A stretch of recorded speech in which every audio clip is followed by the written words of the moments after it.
host, Fox Legends, and here we And got I'm the a host. block. Shut the fuck up! Wow, alright, nice scuffed. I like it. Yeah. Fox So- just looked right at Smoke and just said, this little shit. And that's a few so things that's in my yes. head right now. Alright. So today what we're going to be doing is we're going to be talking about this little beautiful, yet traverse, yet very unappreciated game called Infinite Warfare. Now I think you're wondering to yourself, why is it unappreciated and why are you playing this game? Well, for starters, Fox, take it away. Well, for starters, this game has been very notorious for a lot of things. It's multiplayer, it's campaign, it's zombies, and all that jazz though, but outside of that though, it definitely has its good moments for sure. That is true. I do got to agree with that. Although, for some people, let's explain the negatives about why people don't like this game. You want to start off, or do you want me to start off? You can start it off. Alrighty then. Since I know I don't shut up, and I'm also drinking a little bit, I do apologize, but I don't apologize at the same time. Alright. So, let's go back a few years. Call of Duty Infinite Warfare back in 2016. It was a beautiful yet dull and depressing game. Yes, I know, very dramatic on the intro, shut up. But, the whole point of that is because the game literally, and I quote, was supposed to be, well, different. And different how, you might ask? Well, to be fair, I don't think anyone really knew. I don't even think Infinity Ward knew. I think they just liked the idea that people were still bouncing around, jumping around, and being 300 feet in the air, you know, all that good stuff. Stuff like that. So, back then, people really did like their game, but at the same time, they really did not want to have another game so futuristic. Right, Fox? Yeah. Fox? Another. Fox. Yeah, I'm here. Fox! No, I'm kidding. Alright, Oh keep my going. goodness.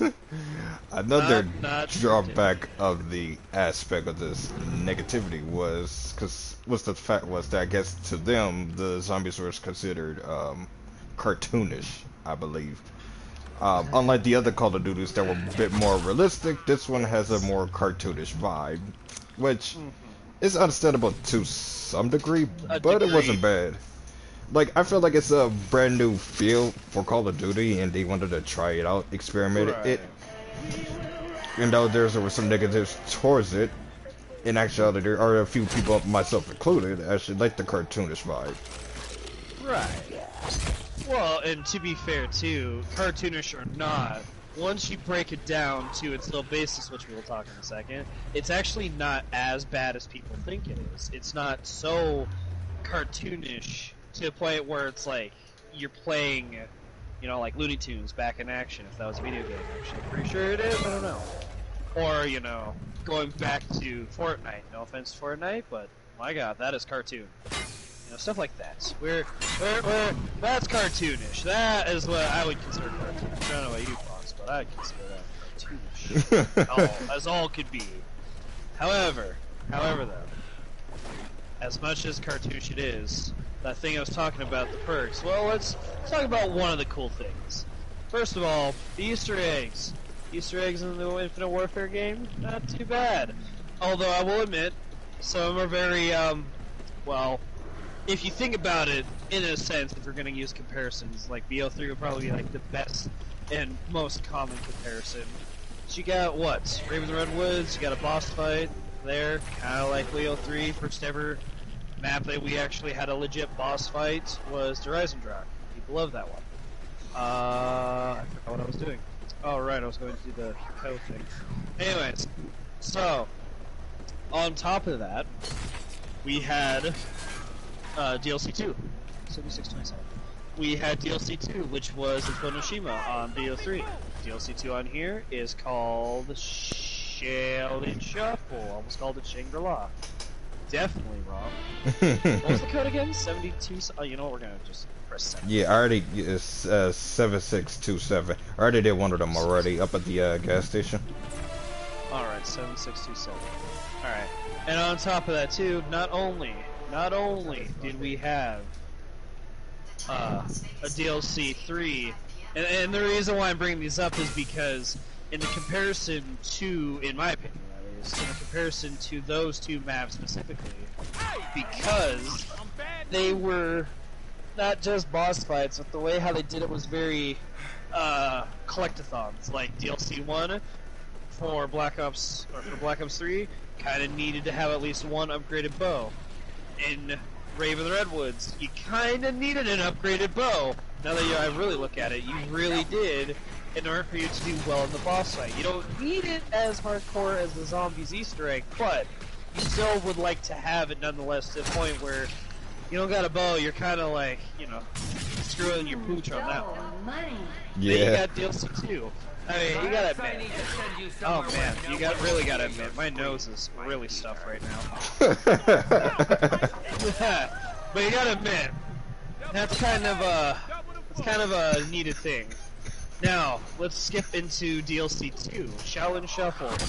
Yes, that, in my opinion, probably one of the more known collectathons in Infinite Warfare. Because you're spending so much time collecting Sudoku pieces, to collecting symbols, to spell out a word, to trying to find a rat, to helping him out of a cage. You're spending a lot of time and a lot of rounds trying to get to your objective. Same thing for Zetsubo no Shima. You are spending a lot of rounds trying to put the water into the plants to get the missile, so that way you can get your 3 cogs. Yet I will say though, in my opinion though, Fox, I don't know how you agree with it, but I really do like the fact that it's only just 3 cogs. Like, that's literally the entire Easter egg, is to find the 3 cogs, and you're good. Get into the elevator, boss fight. Shaolin, I don't know about you guys, but I really don't like a jump scare in the middle of my matches, especially when I'm doing physics. That's agreeable, that's for sure. 7627. Okay, where's the other 7 at? I lost my brain. It was one up at the gas station that I did. Okay, so you did, which number did you got gas station? The one over here at gas station I did 7, and the one at this one needs to be a 2, wait. And the one at the pool was a 6. Okay, hang on a second. As you can definitely tell, this is very, very scuffed. Yeah. Very scuffed. But, you know, though I could get into more detail, I mean, the other one, I know a lot of people will be like, well, what's DLC 3 in comparison to this one? Well, DLC 3 to BO3 was Gora Kurovi, you know, bring back the PPSH, bring back all this other good stuff that people really want, as in, like, a new crossbow, a new little specialist weapon. You actually have a new way of pack-a-punching. You know, you get a hat, you get wings, it makes all these cool little knickknacks. DLC on to here is, well, it's another collectathon, but at the same time, though, new weapons, you got a new wonder weapon that's pretty cool, 3 new pieces that you can use to upgrade it, which then becomes more powerful, in my opinion. It's not the greatest, but it's still powerful. Then on top of that, too, you have... Is that a 2? That's a 2. Okay, so what the shit? What am I doing wrong? Where am I going? What am I doing? That's a 2 back there.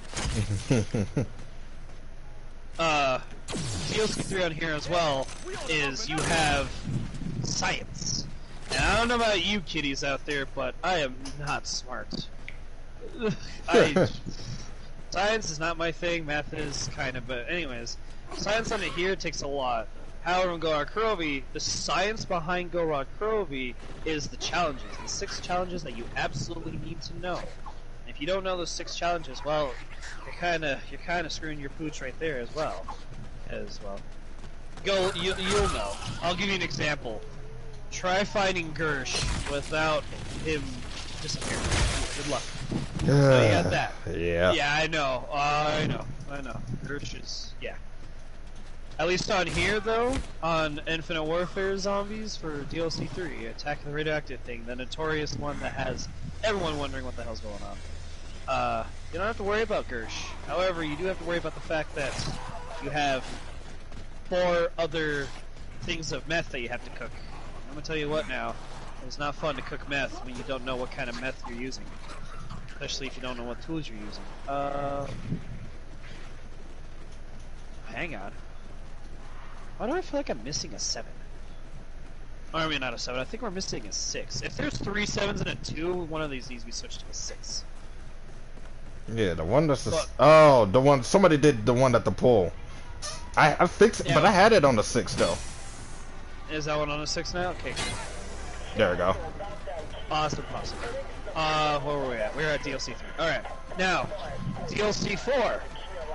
And I know we're going to go fast, but that's because we have a lot to cover. And I'm also not paying attention to what I'm doing because I've been drinking. Anyways, DLC 4, Black Ops 4.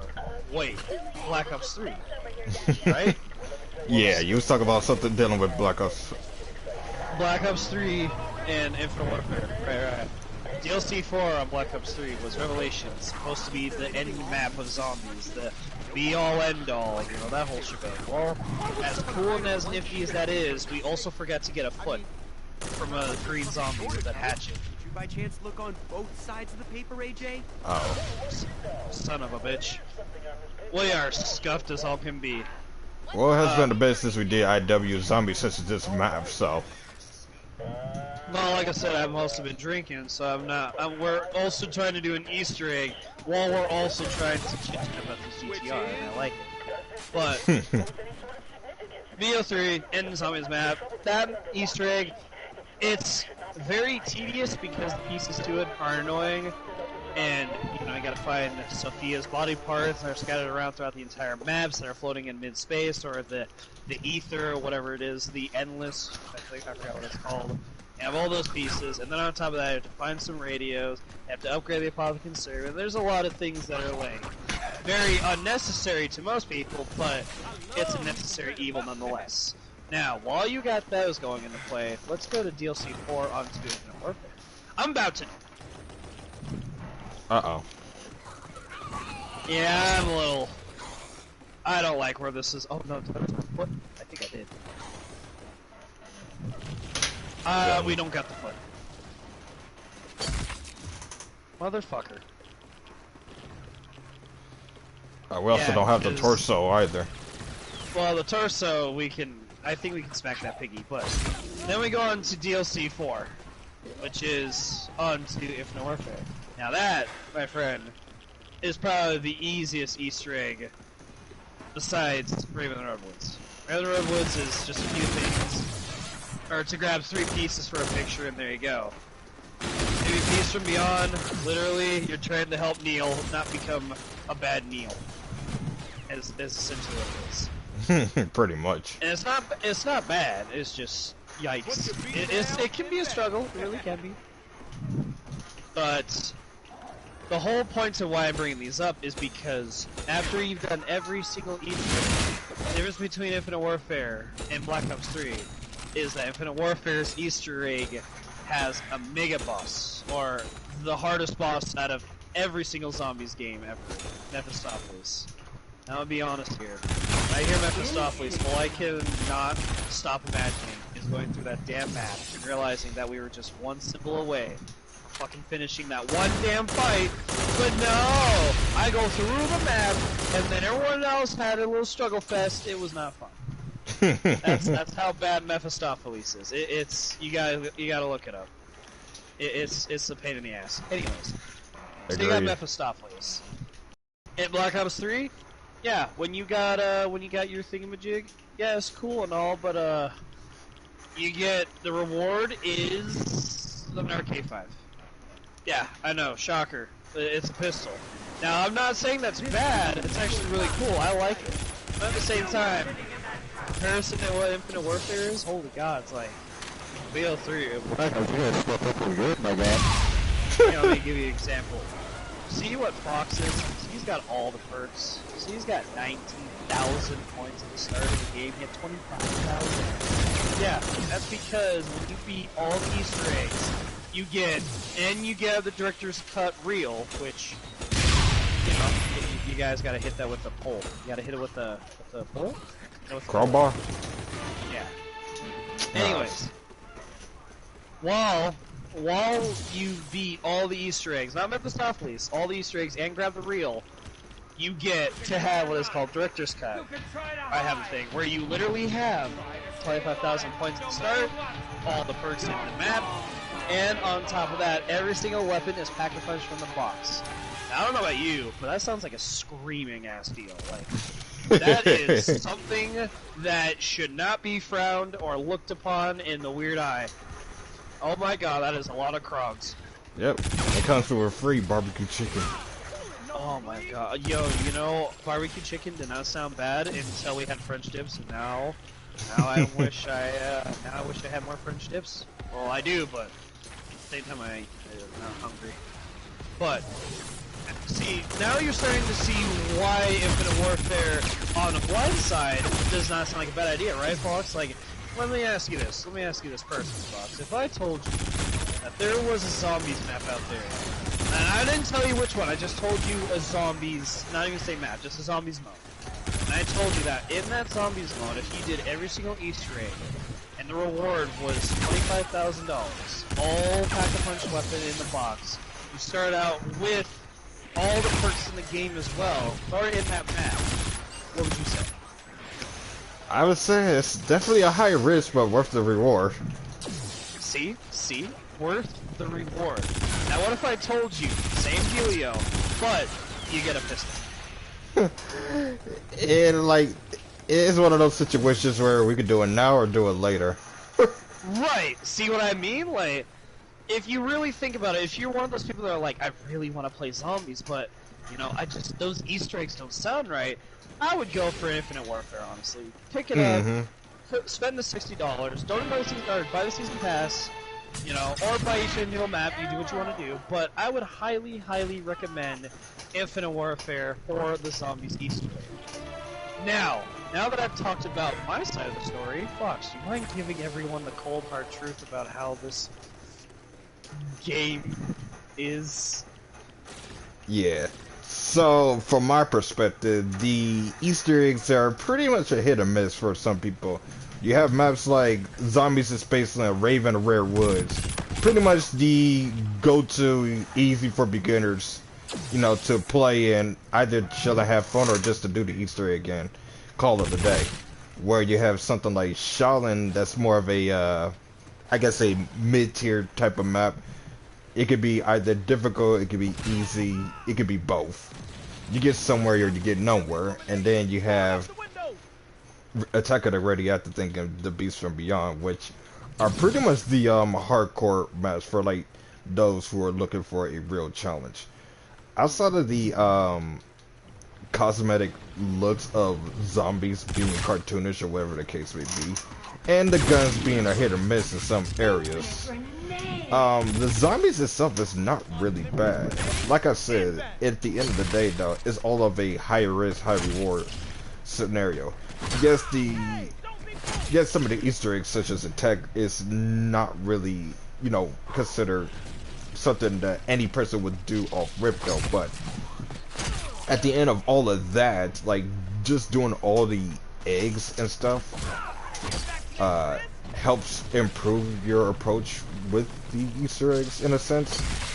But at the end of the day though, the end game reward is by far way much worth than the, I guess, somewhat of a substantial approach that Black Ops 3 had. The interesting thing I'll say about Black Ops 3 is Black Ops 3 had pretty much everything down packed. It had really great maps. Even Zesaba was okay to a certain degree. All the guns were mostly fun and usable. And then the feel and vibe that each of the maps and game itself had at that point though was probably at that point probably the prime time of Call of Duty zombies in my experience. But the biggest letdown was pretty much how the end game was, and you just didn't know where zombies was going to go to next. Here it is though, we have IW, and though there's been a lot of ups and downs for it, you can't lie and say that the end game at the end of the day was worth the rewards. First of all, we're going against pretty much the hardest boss in Call of Duty Zombies history, which is basically a high-level boss or high-level devil, whatever you want to prefer him as to be, Mephistopheles. Or for all you World of Warcraft players out there, think of it as literally a raid boss that has 9 different phases. Sorry. Yeah, that's fine. And then doing the substantial, pretty much standard Easter egg of the game itself, pretty much doing all 4 of the DLCs. Oh, excuse me, not counting the Mephistopheles boss fight, rewards you with Director's Cut, which is probably the best in-game reward compared to Black Ops 3 and even the supposedly Black Ops 4 endgame that never happened, but was supposed to happen. That is true. Which is sad because if Black Ops 4 had an endgame reward, I feel like it would have gave it at least a boost up and something quite interesting. But since it never happened, yeah, but since that never happened though, we got what we got with it. I don't think we're gonna get that. What I would say about it though, outside of that though, is about IW at least, is that while IW wasn't the perfect game, it did experiment on things that we wouldn't normally get on other Call of Duties. And I really think that if it was treated right, IW could have been a much bigger game. Potentially could have been a bigger sequel had, you know, people wasn't so picky about the game itself. Agreed. So while I do get the representation of something like Ghost and IW not being the fan favorite of the Call of Duty series, it's definitely not a horrible game.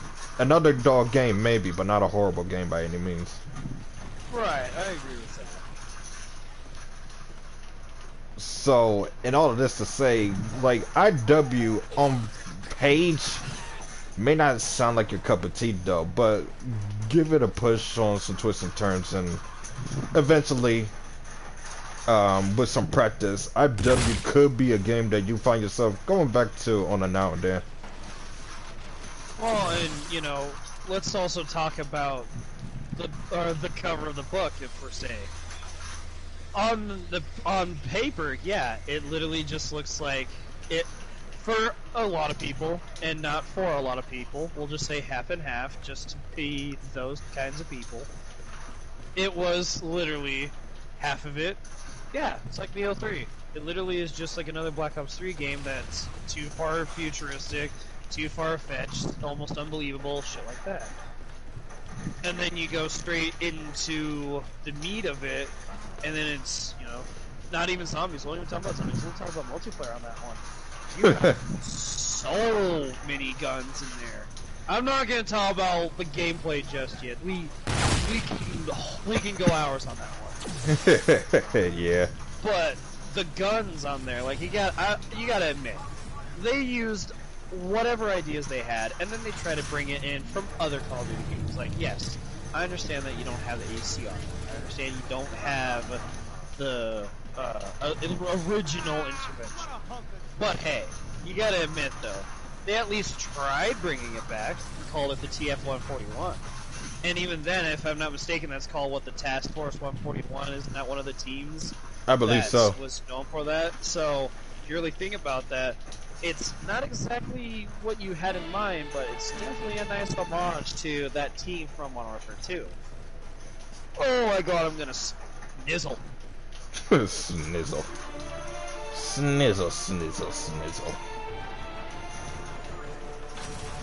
I would admit though, what I do like about the Modern Warfare series is how sometimes they'll bring back some old school weaponry, just, you know, for some laughs and giggles. Definitely a nostalgic feel to it, without question. Right, well, and that's what I was going to bring up, was even though, yes, they didn't exactly bring back the intervention, they at least brought that, or they brought back, you know, the G18, which, if I'm not mistaken, is what the Kendall's supposed to look like. I believe so. Or no, I actually think they brought back the G18, I can't remember. But yeah, they brought back some old fan-favorite weapons. So, in a sense, it was more of a, you know, yeah, we got the game that you guys really didn't want, but hey, here's some really cool goodies that, you know, if you work for it, and, you know, we'll talk about that in a second, too. You know, if you work for it, you can get them. It's really cool. You know, it still feels kind of like that game. Like I said, half and half was yes. But, you know, not even that. the other one that I personally was excited for was a Ripper. When I found out there's a Ripper from Ghost to be in Zombies, and in multiplayer, I was nutty. I literally thought to myself, there's no way in hell that this game could get any more positive. Because in my opinion, that's awesome. I really love the Ripper, really love using it. Oh yeah. My opinion was fun. Like, it was amazing. Yet at the same time, it's a submachine gun. It's not exactly an AR. Unless you're one of those kind of people that can turn SMGs into AR, like me. Well then, who cares about ARs? All right, guys, high five. I will admit the Ripper coming back was definitely a warm welcome in my book. It's definitely a weapon that still holds its similar to the what's it I think it's the RP. Yeah, it's another alternate Ripper on this game. Oh, it's the Evo. Yeah, I believe it's called the Ripper? Evo. Yeah. It's Evo RPR. Come on, I just want your leg, you bitch. Sorry, you were saying? Yeah. So aside from the Ripper though, they did try to bring back some old school weapons from the couple of the older Call of Duties, like the what's this? I believe it was the Spaz, of course the intervention that you was talking about. The also, which is technically the automatic ARX from Ghost and other previous Call of Duties that probably had that and stuff like that. What I felt with the multiplayer on here compared to, I want to say, Black Ops 3 is the difference between the two on their positives is IWs had more control, if anything. Black Ops 3 was fluent, but it seemed like it had very little control, where IW is, while there were some limitations, it was definitely felt like you had some control over it, if not like full control. Now, aside from that, though, the weapons both are good, but I felt like, in my opinion, Black Ops 3 weapons just had a really good approach to where almost every gun was actually pretty good. There was like a few bad guns, but it wasn't so bad that it wasn't playable in no of the modes. Like, for instance, the Shiva. While that gun was by far horrendous in Zombies, for sure. Like, even with pack and punch and headshots. In multiplayer, it was pretty much a monster to go against. And I find that quite ironic because it's guns like that, especially it being very similar to the SMR. It's one of those guns where it's bad in one area, but it's good in another. Whereas, yeah, it's pretty much also the exact same thing probably with the Gorgon as well. Like, despite the slow fire rate and the really weird iron sight, at the right hands it can be something very monstrous and dangerous. But at the exact same time, it also puts you in a lot of vulnerable situations. Well, he's not wrong there. Mm-hmm. Although I do have to say though, let's talk about that BO3 to BO4 or to Infinite Warfare comparison. See, I do understand the control part that you're talking about, because it does feel like BO3. It does make you feel a little not exactly like you're using your jetpack correctly. I can feel that. However, though, I don't know. I played a lot of BO3 to the point where even I should not be smelling as good as I do now. That's how much I played BO3. So I just found the comfortability into BO3 right off the bat. It was just one of those games to me where I knew I was going to be playing this till the day I died. And, you know, sure enough, I'm not dead yet, but I'm still playing it here and there, right? Mm-hmm. And Infinite Warfare is fluid nonetheless, it really is. In fact, to me, it's also more fluid than BO3. But at the same time, I'm so used to BO3 how it is, you get more of a boost when you would use BO3's jetpack system than IW's, because IW's is just a little too smooth. Like, I like it when there's a little bit of a balance, because if there's a balance, then I feel like there's more control. If there's no balance, I have no control, because then it just doesn't feel right. I'm expecting more. I'm expecting to always have this fluidity. I'm expecting so much greater. And then when I don't get the greatness, then I get pissed off and upset. And I start wondering what kind of game I played, and why did I put so much hours? It's like over 163 hours, holy shit. But, you know, and then I go to BO3. Yeah, like Pop said, it's not as fluid, but hey, I got that balance to the point, I don't have to worry about that. I can literally just play the game and then expect the game to just think, okay, well, it's not fluid, but hey, man, you at least know it's not going to be fluid, so you don't expect so much. So when I expect to fall, then it's like, no, you're right. I deserve to fall because I jumped too many times, or I did not hold that A button or X button, whatever control you're using, or that space bar. Hello, NK. Thanks for the rounds of applause, NK. So, as much as I have to, or as much as I would love to disagree about BO3 and Infinite Warfare's fluidity, I also have to be fair and agree the fact that IW is more smooth, at least when it comes down to its gameplay, and especially its fluidity movement.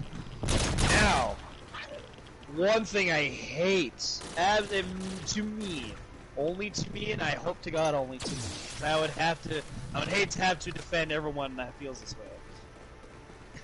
It's not that hard to get wins in IW if you've been playing it for so long straight. You know, you play a week straight, you know how the gameplay is.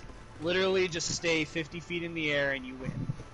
Once you know where spawns are at, use that to your advantage, you're unstoppable. To me, that's a little stupid. Granted, you could say, well, you just said it, you just figured it out. You spend a week straight just playing that Call of Duty game, figuring out the spawns, and there you go, you win. Yeah, to a degree, that was fun back in BO2. Especially when you can play slums and you can figure out people's spawns, or nuke town and you can snipe people through walls. Yeah, that was fun to learn spawn camping and spawn trapping, but it just got old real quick to me. So when I saw people do that in Infinite Warfare, it just made me lose it, because I would be looking straight ahead, looking at the mini-map, and on his screen, he's already above my head giving me teabags. But on my screen, I didn't even know he existed. I thought he was just a random decoy. Nope, found out he's not. So that, like I said, I hope I'm the only one on that, because if I'm not defending the rest of y'all motherfuckers. You gotta find your own excuse, damn it. But to me, I don't like that. However, it still is challenging if you don't want to put in the time. You don't put in the time and effort, yeah, you're gonna be like me, getting spanked left and right, hoping to God that Jesus can take you by the wheel and, you know, do some naughty things, if you know what I'm saying. Well, I don't know about the naughty things part though, but I do pretty much agree to whether it's to some extent or fully of it. Now, here's what I feel about one negative that really got on my nerves at a certain point. It seems like Call of Duty over time, or at least with the start of this one, it seems like some of the Call of Duties are more variant dependent now. And what I mean by that is, when Advanced Warfare did variants, yes, there were strong weapons, you know, that have variants that seem like they could dominate pretty much the gameplay and all. But Advanced Warfare, in my opinion, actually did it right, especially regardless of the loot system or not. And the reason why I say this is because even the strongest variants could be challenged, you know, by the lesser, I guess, the lesser slightly powerful variants, but they were more well balanced in their stats to be able to go against the big bad, you know, equivalent of variants. Now you have IW, you have I want to say maybe Modern Warfare and Cold War, where it seems like the guns in a particular variant seems like it's what dominates the gameplay now, instead of just playing whatever gun you're playing with, and you just hope to God that you're able to well versed it, because it seems like it takes more than just aiming down sights and just shooting at the opponents, whether it's at the head or not. It seems like now whatever weapon you got is very independent, and I feel like they came too strong with that approach since Fortnite did it. It's one thing that Fortnite did something like that and it makes sense because variants also changed the way of your approach of how to play the game and all that other stuff though, but for a game like Call of Duty to did it with Advanced Warfare, yet Advanced Warfare in my experience made it somewhat approachable, but then it gets out of hand with the other ones because it caused the game to have an immeasurable amount of imbalance approach. So that kind of what hurts me when it comes to playing multiplayer, because there's times where as much as I like playing with certain variants, I just want to, you know, have a moment where I can just play the regular versions of the weapon and enjoy my customizations that I have for the weapon. Because I feel like maybe my customizations will be, you know, the next big thing, or or something worthy to approach something bigger. But if I'm gonna get outgunned by that every single time, and let alone with the other issue I had with it, with the multiplayer, which is the inconsistency of the time to kill and hit marker detection. And this is wrong due to the fact that ever since I say right after Black Ops 3, the other Call of Duties had it to the point where it was just kind of weird. Possibly with the exception of World War II, you had Black Ops 4 where its time to kill was good, but the hit detection was quite wonky in some occasions. And then you have Modern Warfare, where Modern Warfare had improved on the hit detection, but the time to kill was pretty much wonky on that. And then Cold Wars was pretty much a hit and miss, to the point where you might get a kill, but you move on to another person, shoots them, but then eventually gets outgunned, and their guns could be either weaker or just about the exact same level as yours. Screw it being stronger than yours. If it's the exact same level or weaker, for some strange reason, after your first kill, it seems like any other ones after that, you just straight up get outgunned without any possible chance of surviving or explanation at that point. And that was the biggest weakness I've been having with multiplayer lately. Now, aside from that though, most of the Call of Duties do be having the guns that are interesting, and some of the maps layouts are pretty good too, especially, you know, with the remakes getting the proper tuning and adjustments and stuff like that. And there are times where there are certain game modes that makes the game more fun, but that's what I just feel like is just what takes it away. It's just the weapon variant and the inconsistency of the shootouts. That's fair. See, now I can't say that's wrong with those experiences, because there are times where I'm catching off guard with that as well. But at the same time too, I also had to do some guides and look at how those gameplays are, because yeah, it makes no sense. How come his gun with the same attachments did better than my gun? Like, I don't get it. I shot the same way, I shot at his chest, whatnot. And it would turn out that even though my ping would be at 80, his ping would be at 20. Meaning that he saw me before I saw him. And in that case, it makes sense. Because if he sees you first, you would think that the person that just saw the enemy, he has every right, if not, yeah, he deserves that kill, if not, he got that kill. And vice versa. But at the same time too, though, it also depends on the game itself. Sometimes you might have a gun where it's a meta, especially in the newer games like you were saying. The new games now, you know, you got, at least the way how he was explaining it was, you got new metas, as in, we'll use Modern Warfare. The Draw, that is a huge gun that is always recommended to have. To me, bullshit as a gun as it is, and I fucking hate it, it's still a meta gun. and it's still a great gun no matter what, even though its time to kill is not too high as it used to be.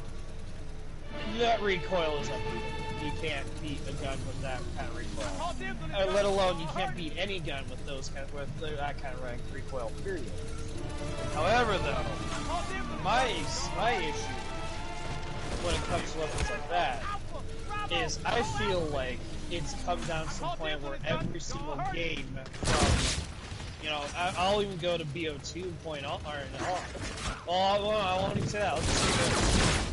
From going on, every single weapon, there was always a meta. There was always a meta of some sort, or there was a weapon that was dominating the field, or whatnot. And then there's an update, and then it's a new gun. Another update, another new gun, and then there's an update where those original guns that you had that were quote-unquote nerf, well, they're good. And that's the game. You know, that's including the weapon series. I'm a hardcore Black Ops fan. Like, I will defend Black Ops till the day I die, but at the same time, you can't exactly argue the fact that Black Ops has a it's like, okay, that's kind of ridiculous. And I know everyone's first example is VMP! VO4 is VMP! VO3 is VMP! It's just insanity!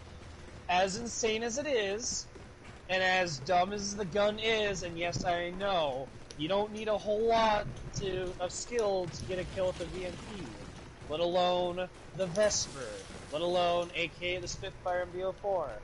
However, the one thing I do love about Treyarch's decisions for games, or for weapons, not games, weapons, is that there's always a counterbalance. For example, BO4. You could use a Rampart, have both high cal 1 and 2, and grip, or fast mag. We'll just use grip. Yeah, not much recoil, heavy amount of damage. It hits like a fucking truck as an assault rifle. Its counterpart, any LMG.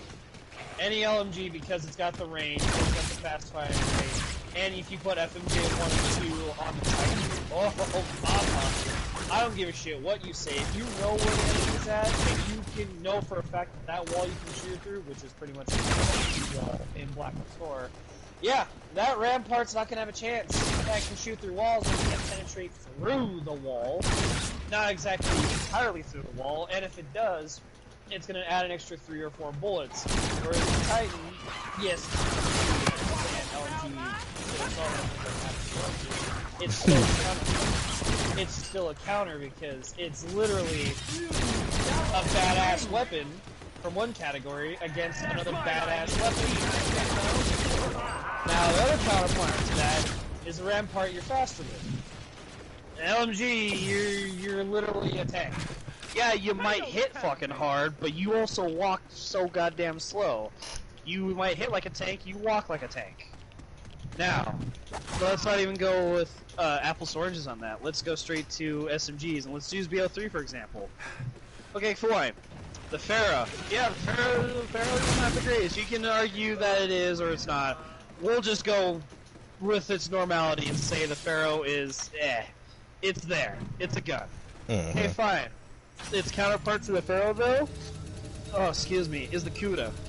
Kuda doesn't have the highest amount of range or DPS to it, but you have a suppressor to it and a long barrel. Yeah, it's got range, but your damage sucks. Pharaoh, on the other hand, you add a suppressor to that, yeah, it looks like a fucking duffel bag, I'll admit that.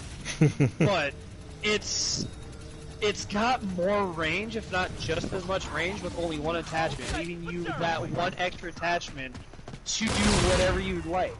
You could add long barrel to it, doesn't need it, because it's the first weapon.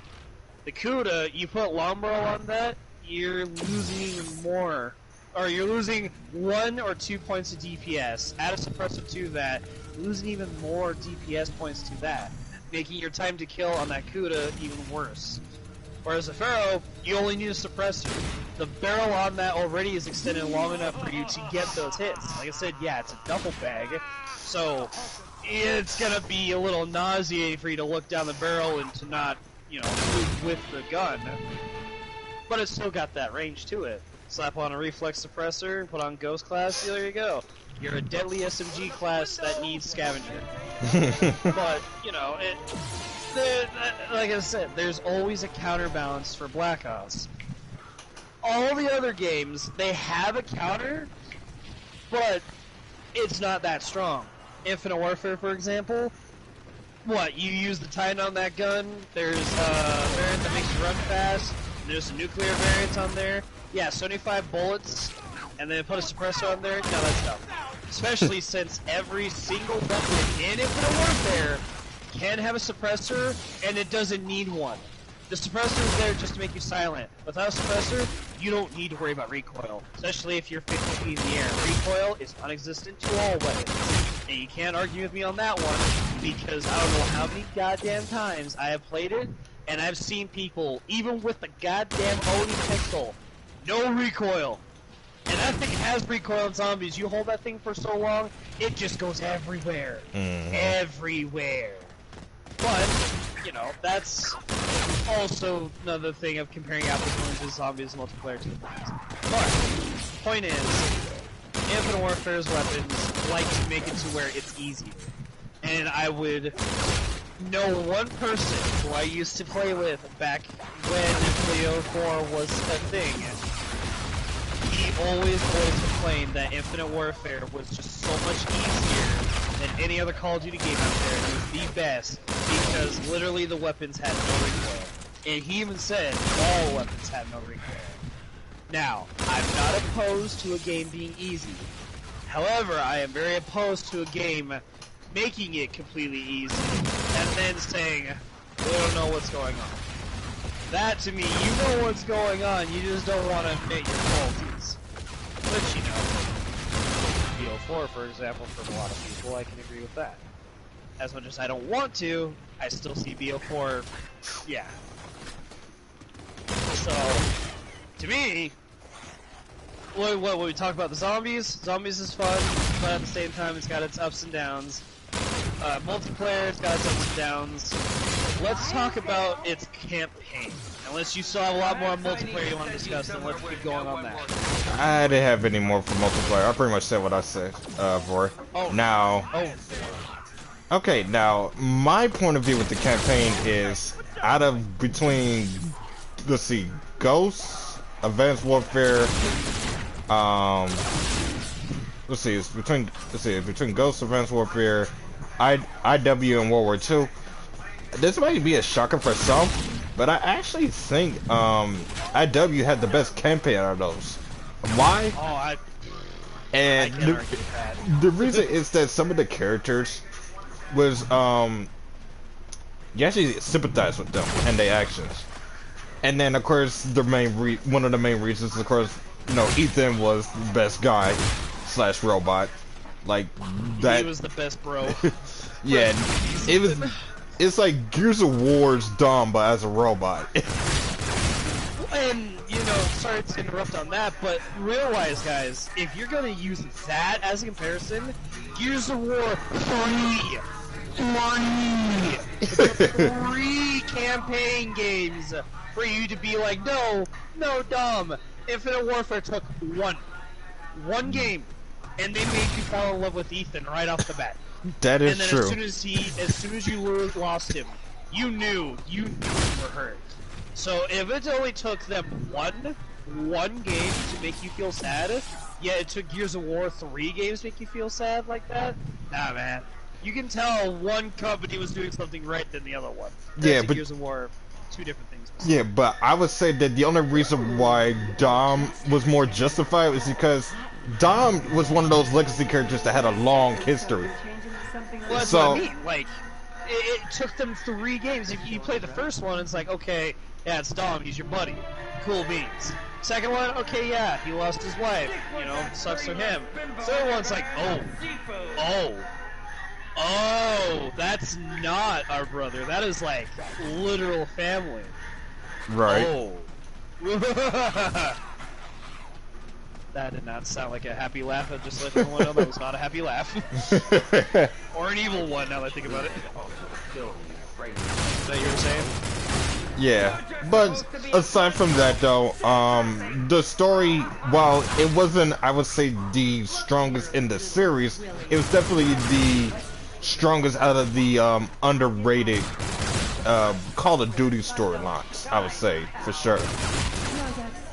Like it definitely be like I would say compared to the other ones, it was more consistent compared to Ghost storyline and even World War II's because there were some. Well, I'm not sure. I'll take that back about Ghost. Ghost has some consistencies with that, but World War II had an inconsistency with a story, and what is that? In Advanced Warfare, while its story has some consistency as well, it wasn't as strong as some of the other ones, honestly. As much as I like AW, but IW though, its story had almost every moment felt like you're in an anime, but in real life, it just it was like tough, but it was definitely realistic. And as much as it pains me to say, as much as Black Ops 3 is like the top tier gaming of its own league, close to maybe Black Ops 2 and Modern Warfare 2. Not saying it's as perfect as them both, but almost around that league. Right. I would say that at least the story, the actual story itself is one of the OG reasons why it did pretty good for a Call of Duty game. It's even better than, sadly, Black Ops 3 story. Because Black Ops 3 story, to be honest with you, is one of those stories where it tried to make sense, and then it went completely in a different direction to where it didn't make sense anymore. Right. Exactly. Like you didn't even know what your character was trying to do, other than trying to keep his sanity, I guess. Well, and that's just it. Like, playing on Infinite Warfare's campaign and how that story is. Yeah, like we were saying, with Ethan, holy shit. Yeah, it took not that long for me to want to go back to the game just to play for him. Like, I don't care what you say. That is sad to know that it's a robot, for God's sakes. You would never expect a robotic AI who has its own feelings and memory power and whatnot for you to be like, why? No, don't leave. Come back. Come back. You know, why you do this to me? And then in comparison to Ghost, yes, even though it's not like that, I still have to admit at least, that ending, no, you don't just fuck with someone's family, especially their own brother. Oh yeah. Into that little sequence of torture, and then just leave it off like that. No, I'm sorry. Rourke still needs to fucking die. I don't give a shit who you are. Rourke needs to die, burn in hell, castrated, menstruated, I don't care. He needs all the bad fortune. Granted, the actor is not counting. I'm talking about the character himself, not the actor. So, those two, yeah, like, those two, for me, I love the campaign on that. However, as I said earlier, I'm a very hardcore Black Ops fan. I still love the idea, and I still love the time and effort that they put into for Black Ops 1 and Black Ops 2. Mainly because, not only did they stick to the storyline, not only did they go back and forth from the future and the past, yeah. Future, my future, present, past. Well, depending on how you look at it. Mm-hmm. They still gave you two other endings as a, hey, you know, you can go down this route, or you could go down this route, or you could go down this route.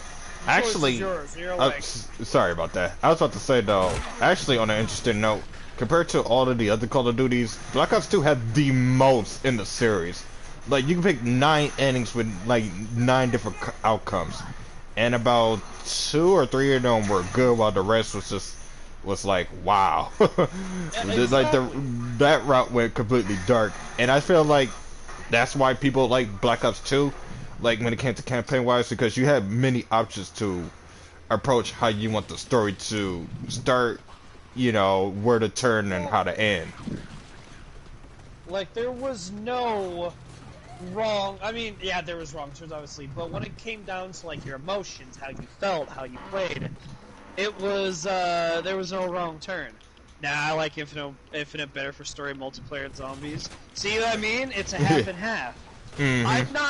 I definitely do not say that the story multiplayer zombies on Infinite Warfare is bad. As we talked about earlier, there's some ups and downs. But it's, to me, and I don't know about you, to you, Fox, I think you already mentioned it, but I would still put it no higher than, what, World War II Ghosts? Maybe put those three on the same. I know you'd put Advanced Warfare higher than that. Nah. I actually agree with IW definitely being higher, or at least somewhat equal to those. Like, IW's story, at least, out of all the Call of Duties that came out, is definitely, in my opinion, maybe potentially top 5 without question. Because but if you didn't pick a singular mode, like I'm talking about like the whole thing itself, as a whole, including everything. oh, IW, let's see, IW, let's see. I still potentially would put IW as top 5, like at least potentially top 5. It's definitely not a dead last game I would play, but it's not exactly a highly recommended either. And like what will probably keep me playing is definitely the zombies, and then every now and then the multiplayer. Now the story, while it is good, I wouldn't say it has the strongest replay value, but it is something that I could potentially go back to it because how well in depth the story tried to be, and you know the characters that you felt close or related to or respected to, which you know outside maybe the main character, definitely Ethan for sure. Yeah, no, you can't. You cannot replace Ethan. Hashtag bring Ethan back. Right. To be fair, I'm glad they did Modern Warfare because that would look very awkward. It'd just be like BO4 where they brought back the Reaper, but dull. Right. That wasn't bad, just they could have done it better, but that's another story. That's another time, a different GTR that we can talk about. Yeah. Now, funny thing though, I wanted to ask you, like, the next time we do a GTR, whether it's with the guys or just us two again, which, I guess which game would you feel like wanted to talk? I figure it'll be anything between I would say anything between Ghost or Black Ops 3 maybe. I want to save Ghost, but I got a feeling that we should not Ghost, BO3. I feel like we should save Ghost for last on that one. Because you and I both, I mean, BO3, yeah, BO3 has a very special place in our hearts, no doubt. But you gotta admit, when we play Ghost, no matter if we played Ghost once, twice, 300 times, we can always go to Ghost and play it non-stop. And you guys will have to find that out another time. But, oh yeah, true. BO3, we can play BO3, you know, what, once, twice, our third time would be like the limit where it's like, alright, no, I'm taking a break, this game's pissing me off. I'd say it depends on the map and what we do on it. Oh, that's what I mean, like, most of the time when we play BO3, you know, on BO3, we play mostly Go Rod Kroby, if you really pay attention. It's either Go Rod, or it's Revelation, or it's Zetsubo no Shima. Or Horizon Track. Well, okay, but Horizon Track is more of like, if we had to do a scaling, it would be Go Rod first, because we're always trying to finish what we started. Then we have Zetsubo, which I love Zetsubo only because it's just an easy Easter egg. And then Horizon Track because it's another easy Easter egg, but the bows are just too damn fun. And the map is probably the most well-balanced. Yeah, like, it's not too difficult. It's got some nice little side Easter egg quests that can give you some advantages and disadvantages. And on top of that, the boss fight itself is pretty fun. Like, it's pretty simple, but it's pretty fun. Mm-hmm. But anyways, like I said, that's another GTR that we don't want to spoil too much. So, Ghost, I feel like we should do Ghost next. To answer your question, let's do Ghost last, we'll do BO3 another GTR session. So, for our next GTR session. Yeah, BO3. Okay. I was about to say though, if not BO3, we could do any of the other Call of Duties or games that you might have available, but it's up to you. I was thinking World War II, but at the same time, I can't exactly give a final review of World War II because we haven't beat the fucking Easter eggs. Yeah, especially Torch's Path from Frozen Dawn. Um, yeah, no. And then Those of are gonna course be you like, and me on a personal level got to finish what, Darkest Shore, even though I finished it with a different group. I still wanted to originally do it with you mainly because it was yeah. something we have been trying to get at for a Well, while. exactly. And then that's how. Where are we on? Back to IW. We don't want to. We don't want to jump too much. Damn it. Yeah. Yeah, we're on IW. So, what were we talking about? We were talking about the story about the zombies. Before that, we were talking about something else. Oh yeah, we was ranking the I guess the game itself if we had a list for it. Right. Yeah, you were saying it was your top 5. Oh yeah, I said it was like in my top 5 or yeah. potentially top 5 because, like I said, I don't think it's by far a horrible game. No. Like if I had to put it, like if I had to give a particular reason for it, I'll be honest. Like the story was definitely more consistent than some of the other Call of Duty games. That's for sure. The multiplayer is probably more controlled and it's not entirely bad. Unbalanced, but not bad. And the zombies, while being cartoonish, playing the maps itself and the Easter eggs, definitely is a higher risk, but definitely has a worth high reward end game as well. Right. And especially if you're the type of person like us who literally love playing Easter eggs. There's not a single time that goes by when we play Infinite Warfare where, yeah, it's more of like, fuck this game, fucking dog this game. When we still beat the Easter egg, it's more like, oh, okay, well, that was fun, let's do another Easter egg. Let's do Mephistopheles. We do not talk about Mephistopheles. We do not talk about Mephistopheles. Until we make that a walk in the Visceral. park kind of fight, that fight will be forever. A great challenge, but a pain in the ass one. Oh my god. That, yeah, no. I'm good. Yeah, so, See, go ahead. well, as to your top 5, I personally, and I know I mentioned this in past live streams, I will never look at a Call of Duty game as the worst or the best, because to me, like, everything is a balance game. As much as I would love to say Infinite Warfare is the shit, or Infinite Warfare was shit, or Ghost is the shit, or Ghost was shit, you know, or in World War II anyways, all those games that people have said over the years, this game is this reason. I have to admit, and the more I thought about it, they all are great, and they all are shit with their own ways, you know, and that could be another GTR 2 that we could talk about, but Yeah, we could. Yeah, I'm about to say, and we could do that with any game, honestly. Just talk about all the Yeah, equivalent exactly. values of the ups and downs of each games. right, and that's just it. Is like you cannot. I personally cannot pick one game that would be better than all of them because of its main base core. Because, for example, I'll go back to BO2. Yeah, it's campaign.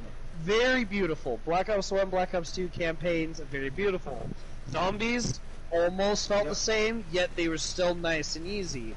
However, the multiplayer, same way. Still nice and easy, little fun. At least Black Ops 2. Black Ops 1's multiplayer, to me, is still on the edge.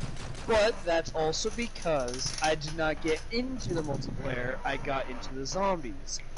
But that's what I mean is, each game has its quirks.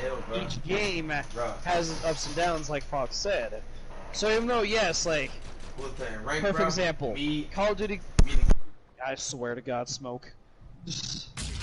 Hang on a second, we'll let them finish. You go ahead. I'll talk when I get the opening. Okay. So, what was I saying? So, you know, Ghost, for example. Best example I could think of. Ghost was so crap because most people hated the fact that the M27, LMGs, camping, Stonehaven, IMS, IED, thermal suppressor, any weapon, and especially Honey Badger and integrated suppressor weapons. Yes, on one hand, I understand, that's bullshit. You should never play a game where it's to the point where you literally camp to win. I get that. That is so dumb, so stupid, so shitty. However, though, Call of Duty Ghosts, it's not exactly the most vibrant game. It's not exactly the most colorful, and it's not exactly the most prettiest.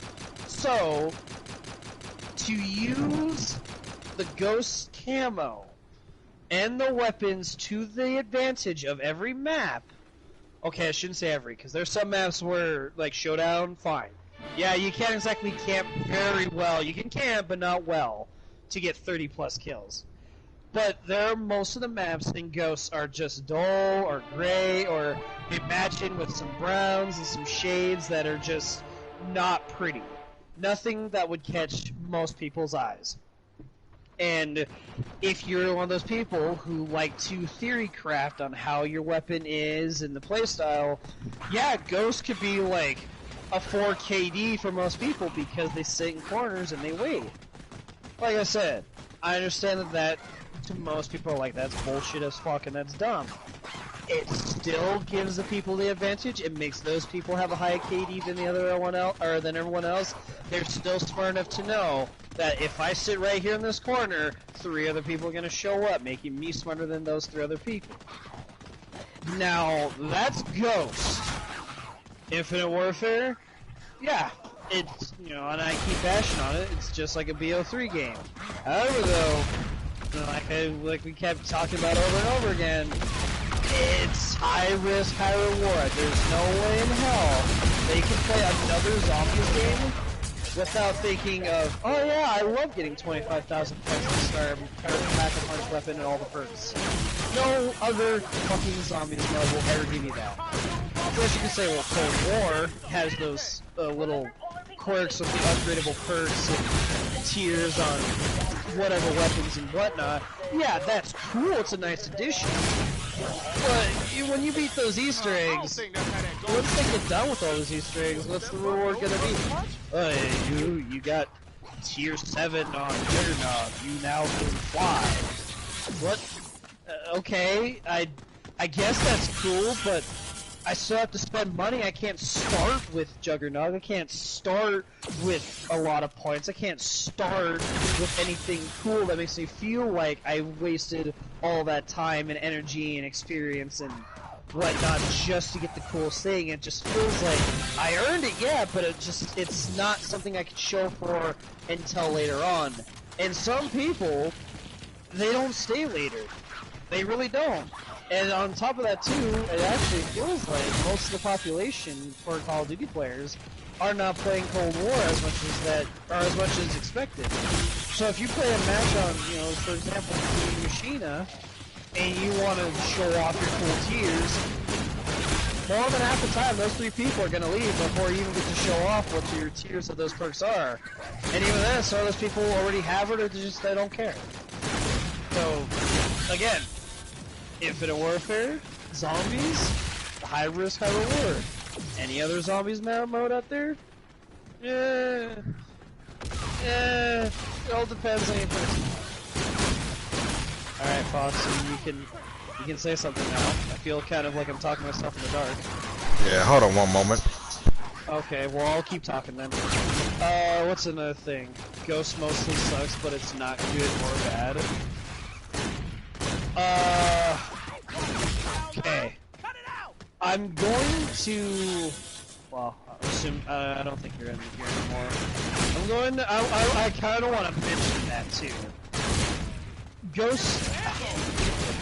As much as I would love to say Ghost mostly sucks, I'm saving that for another GTR for obvious reasons. But all I'm gonna say is that the only time you should ever judge a book by its cover is when it's food. Because your eyes eat first. And I mean that's used in a lot of things. But when it comes down to video games, when it comes down to something that's gonna be there forever,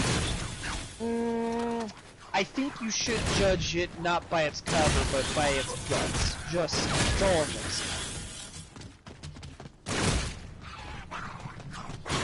And I guess the other thing then is, if Fox is still doing some things, I guess the other thing too that I want to mention about Infinite Warfare, in my opinion, if someone went up to me, and I keep telling myself this all the time, if someone went up to me and asked me what game would I rather play, or if there was any other game that I'd rather play than Infinite Warfare, honestly, if I was stuck between Infinite Warfare only and another game, I would honestly pick Infinite Warfare.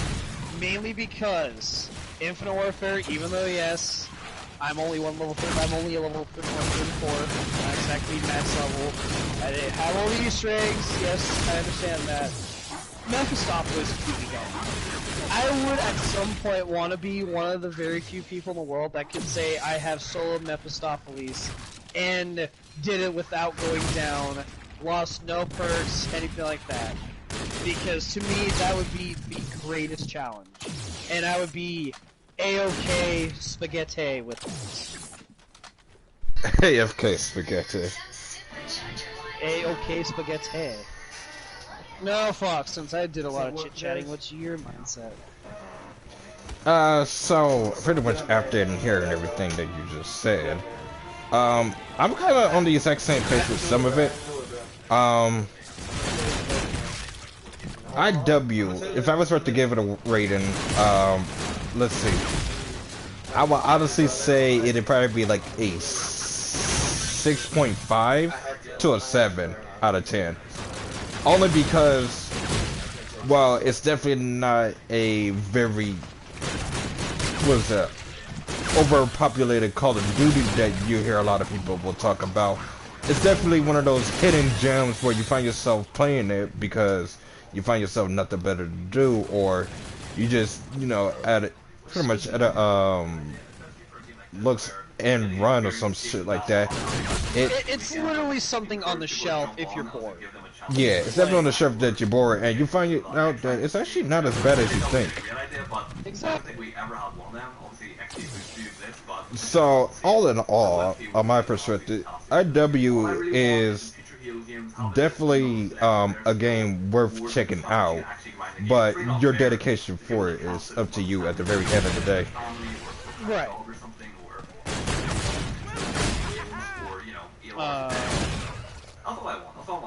Anything else, Fox? I'm trying to think of something, honestly. No, you're good. You know, while he's thinking of something real quick, I also do want to mention about Infinite Warfare's giving it a score, a rating. I would give it the same rating to a 6.5 or a 7 because you gotta admit, it's definitely not a game that I would be like, damn it, I'm playing this 100%. But it's definitely not one of those games where it's like, you know what? Fuck this. I ain't gonna touch it. I mean, to be fair, the only reason why, and I'm gonna go a little on a tangent, the only reason why I don't like Warzone so much, I'm not a Battle Royale person. I really am not. I know it's 30 million people or 50 million people at this point, or whatever. I know it's free. I know the season pass is fun, and it's basically Call of Duty for free. I get that. But I would still pick playing Infinite Warfare over Warzone, or Modern Warfare in general. To me, at least multiplayer for Modern Warfare. I haven't touched the campaign, but that's only because, to me, I'm not a campaign person now as I used to be. Yeah, that's understandable. Honestly, I'm not a heavy battle royale kind of person, but I do play from time to time, though. Yeah, it's just fun moments.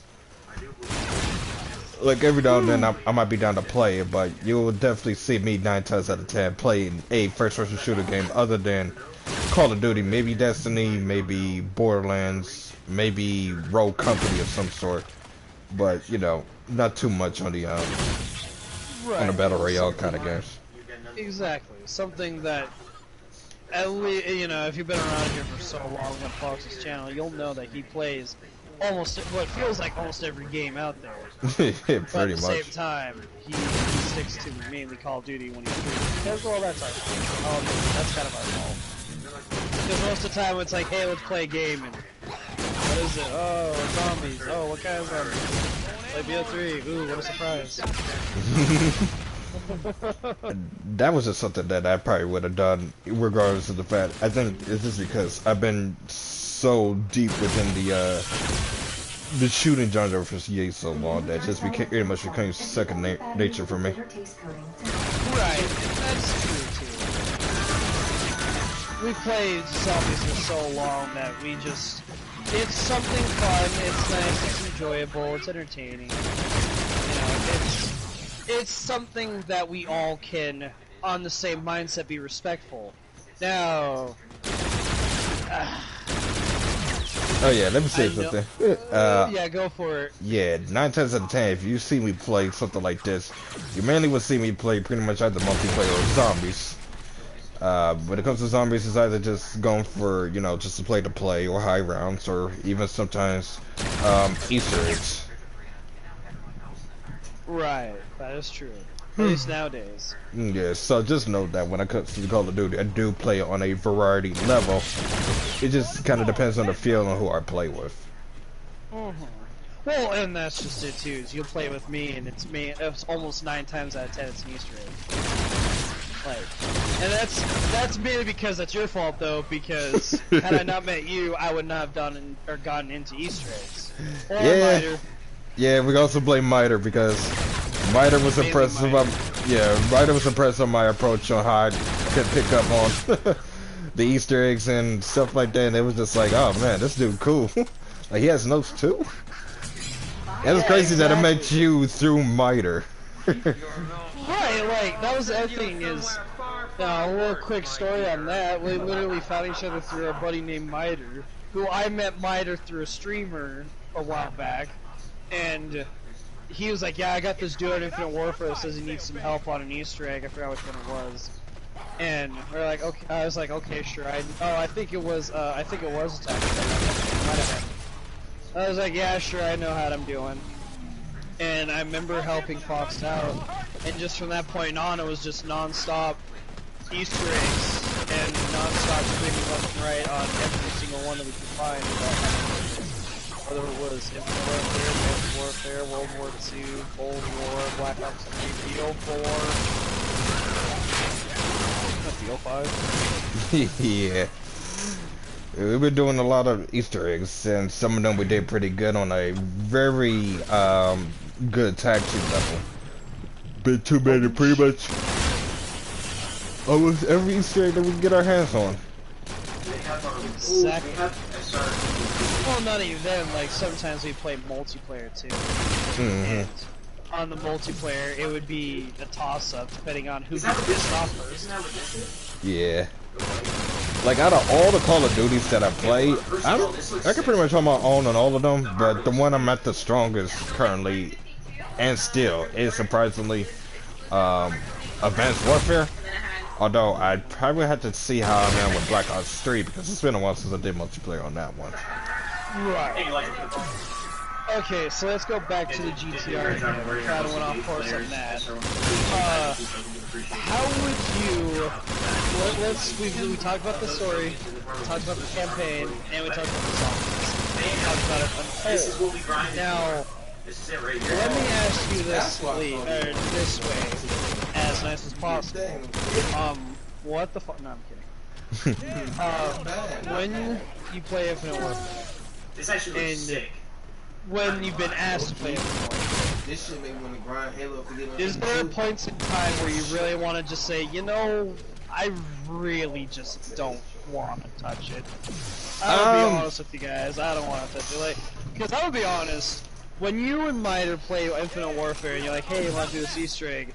Dude, it's like, I really want to say no, because I'm not in the mood to break a controller or spend so much brain power trying to do an Easter egg. And I'm not saying you guys can't help, and I know we've talked about that. It's just, Attack of the Active thing, it's my map. So I do take it to heart, but at the same time, I also don't realize that I can get some help. So I don't know how you feel on Infinite Warfare as a whole when we play it or not. Honestly, Or are we when we do play it? It's something that I don't mind playing it almost every single time, but there has been times where I don't want to play it only because it might be maps where it's not exactly my bread and butter. Like for instance, I could do Zombies in Spaceland and ooh, excuse me, attack of the radioactive thing because you know they were the easiest Easter eggs to go and play. They were approachable, and the layout of the maps and everything about it was pretty good.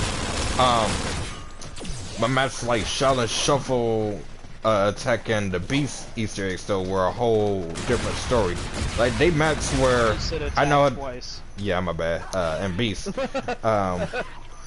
They're maps where I basically would know how to do some of its Easter eggs, but not all of it. Right. And the last thing I need to do is try to help somebody while learning how to play the map itself. Right. Well, and that's just what I mean is, Zombies in Spaceland, like everyone knows Zombies in Spaceland. That's easy ass Easter egg. Granted, yes, takes time, but all in all, easy ass Easter egg. Okay, and then you go to Raven Redwoods. Okay, not as easy, but it's still, well, I the only reason why I find it's not as easy is the same way what you're saying about learning it and doing how to do it. Because I don't know much about the layout. I just know that you need a skull and two pictures, and I know that one is arm shots, one's head shots, and one's leg shots. That's about all I know. Getting to those points, I don't know. So Yeah, whenever we play attack, you're like, sure we can do it, but I'll try to help out as much as I can.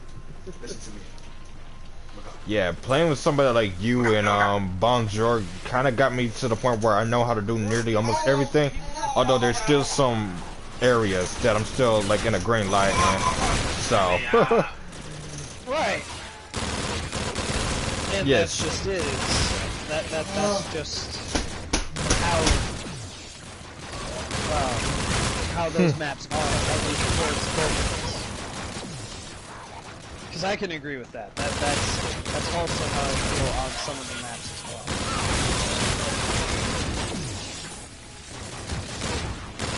What are we gonna say now? I actually lost track of it. Well, it's 1 o'clock for you. You kind of want to go to bed because you got work soon, and I know for a fact that I'm drinking, so I'm not exactly making things any easier.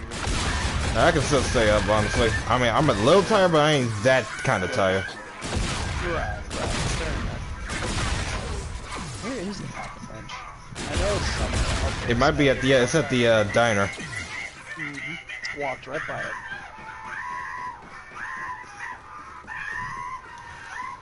Sounds like someone's watching Who Framed Roger Rabbit. Yeah, he's watching a video on Instagram. Oh, okay, that makes sense. But, you know, and sorry to interrupt on your ideal, let you think a little bit on that, but to that extent as well, I don't know how many times where we played Infinite Warfare Zombies, and literally the first thing that hits my mind is attack, and trying to figure out who's gonna die first. Because it's either Mida where him and I will play the guessing game on the chemicals, or it's you and I where you're trying to help me out. Mida's being an absolute dork and he's not helping out, period. And my brain's already fried, so then you have to take the reins. And then you're mad at me, not really mad, but you're a little frustrated at me because it's like, farm blocks, stay the fuck awake, stay awake for a little bit longer so we can get this done. Just, you know, get it done and then we can go on to it and then we'll help you there. You know, and then, like I said, Mida's being such a dork, you don't know whether to hit him, shoot him, or, I guess, care for him in a sense. Right. But, you know, that's... But that's another story for another time. Yeah, exactly. Oh, that's another GTR that's... Oh, man, if we have to do GTRs about... Well, I mean, that would be theories. Oh, no, that'd be a reality thing. Do GTRs about each other. Yeah. Oh, gosh, I already know what mine's gonna be about me. Oh, boy. I'm not saying it's to be bad. All I'm gonna just say is I got a lot of me that I would like to not mention, but I got a lot of me that would be interesting to talk about. Oh, You know, okay.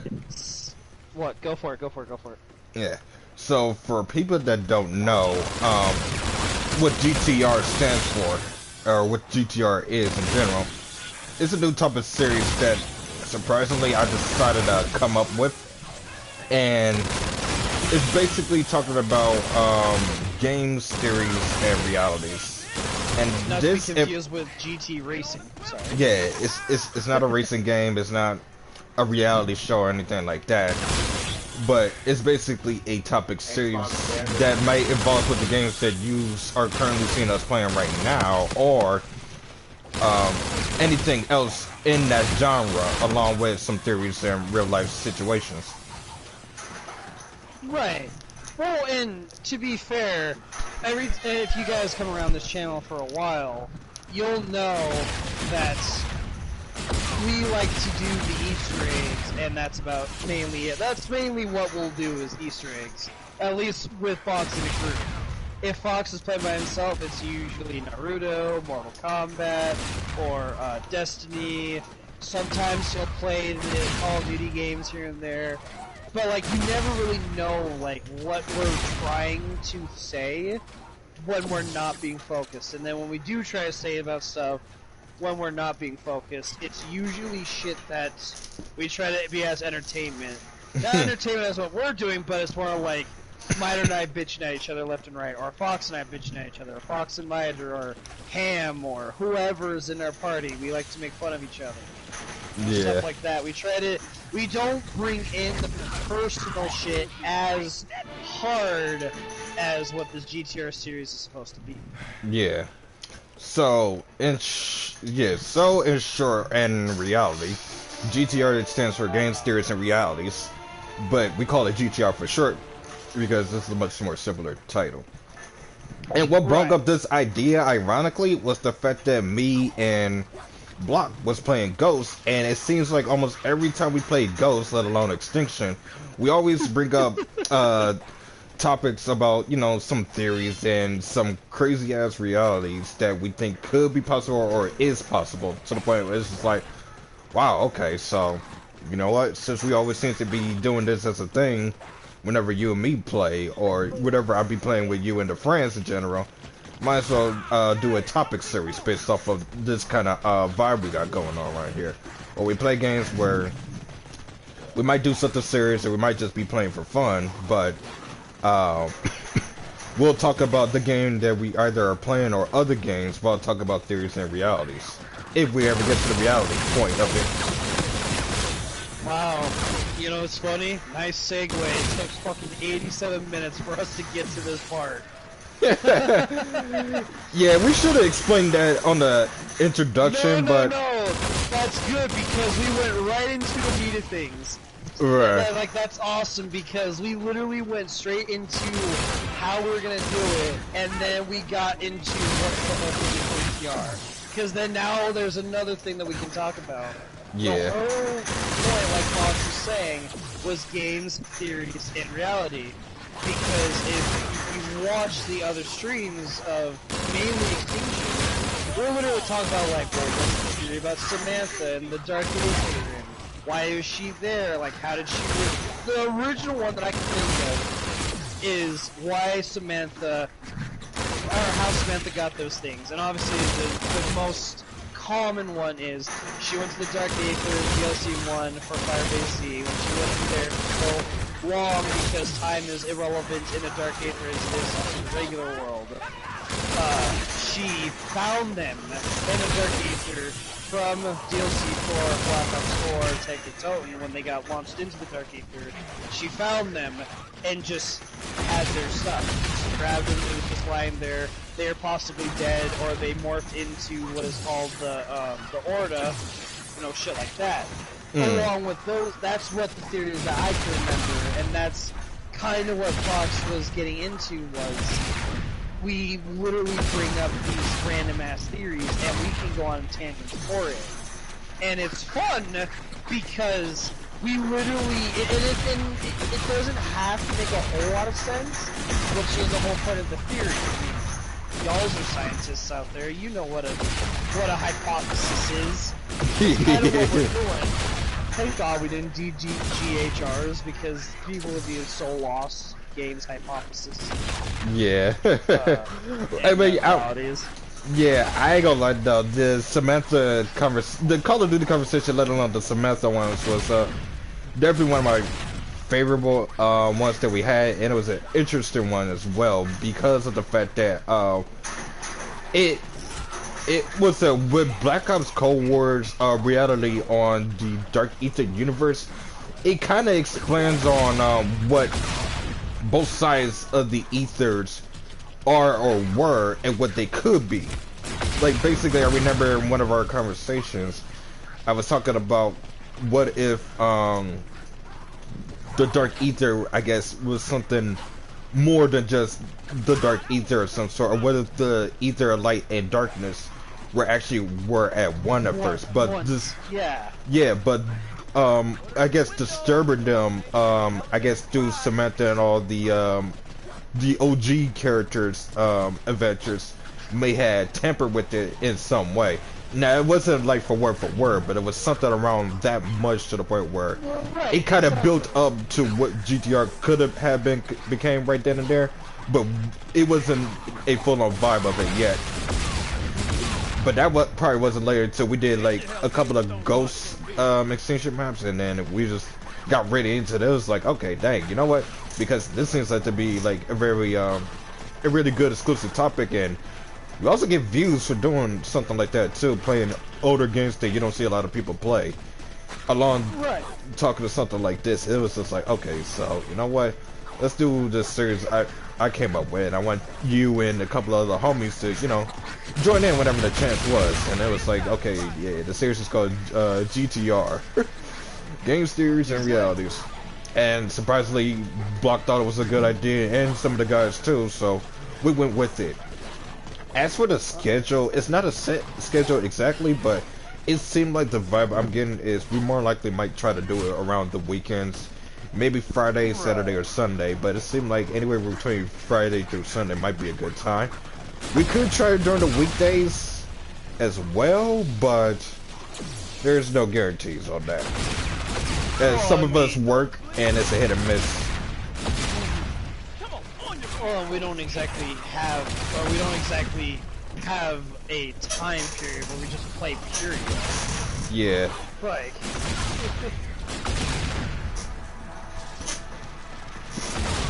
But yeah, no, that's where the GTR came from. And it's really funny that we mentioned theories, because I already know that a theory about Infinite Warfare that I want to bring up. Another nice segue that we got into is Infinite Warfare Zombies. Even though yes, it was not well received, I still feel like they should have added more to it. Well, let's be real here, guys. There's no way in hell that Infinite Warfare Zombies could not have been added into Modern Warfare, or if they made another Infinite Warfare game. Because, one, now there's this whole idea of, well, this is another universe, you know, we have so much work to do.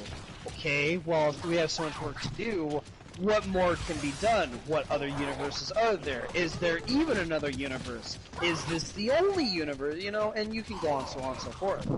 But the main one that I want to mention about that for this theory is if Infinite Warfare Zombies is supposed to be theorized as it being bigger than just what it is. Oh, I'm gonna sneeze up a horrible storm. Give me a hot minute.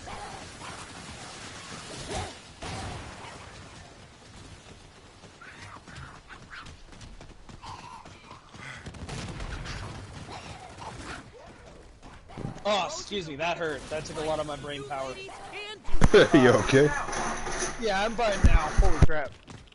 But my one theory is, if the way how they played it, if I'm not mistaken, they make it seem like it's kind of like Black Ops 3 in that sense, which I'm not trying to give another reason for you guys to be like, oh great, another game where it's like Black Ops 3. What else could go wrong?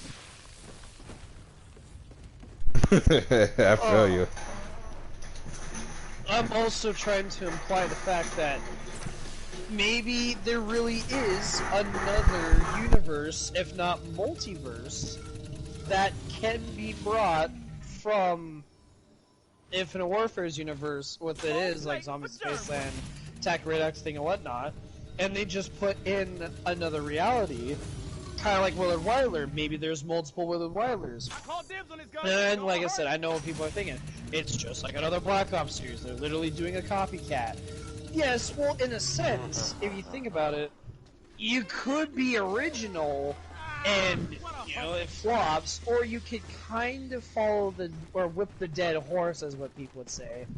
You could still whip the dead horse, but you can make a train go a long way too, and then out of nowhere just be like, well, this is what we thought about for this storyline and this theory. You know, I honestly theorize that there is a multiverse in the Infinite Warfare Zombies universe. I also believe that there is multiple Willard Wylers, because he said there's so much work to do. Now, if there's so much work to do, that would imply that not only is there other movies, like, for better one I can connect is Extinction and Zombies. Only because the facts, and Fox is over at Elvira, if he turns around and he goes over to what he knows I'm talking about, if he goes to Elvira's little room, there are 4 reels that has Nightfall, Extinction, Nightfall, Mayday, Awakening, and Exodus. There is 4 reels of the 4 Extinction maps.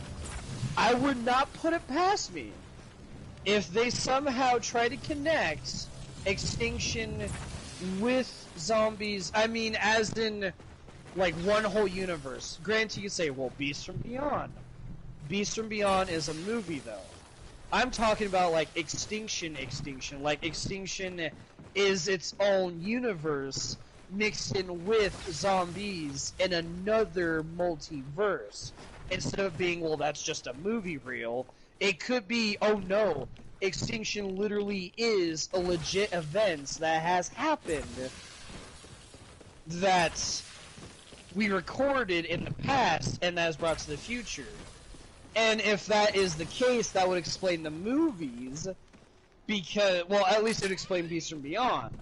I'm not exactly sure about where Mephistopheles can come into play. I guess that would be like the one of the bosses that holds a portal to the multiverse from keeping the gateways closed. And if that would be the case, cool. It would be a lot of explanation, no doubt, but that would be really cool. That's interesting because speaking of Mephistopheles, Oh, I had Fox, a. you're talking. Oh, sorry. I was like, oh god, I'm talking a lot. I hope Fox doesn't just go, bro, shut up. Nah, but I was about to say, what's interesting that you brought the Mephistopheles. My theory is, was Mephistopheles one of the higher-ranking demons or Guardians. enemies that was governing the multiverse, or was he one of the beasts that was going against it, collecting souls, and for what? Right! Like, what was the bigger Exactly. picture of his role and everything else of IW? And I feel like it would have been more, have IW been well received, but because it wasn't, Right, we don't know exactly. what's going to happen next. Well, we don't know what was Wyler's big plan, and why someone like Mephistopheles, you know, was such a big thing. Like, An enemy. yeah. And more importantly, I want to know is, was Mephistopheles a high-ranking demon that they got lucky enough to beat, but came across, would ever came across somebody else that would have been probably just as tough, if not tougher, and, you know, about to lose it till they get saved by something much bigger, and the roles of them, you know, being saved would have been made more clear.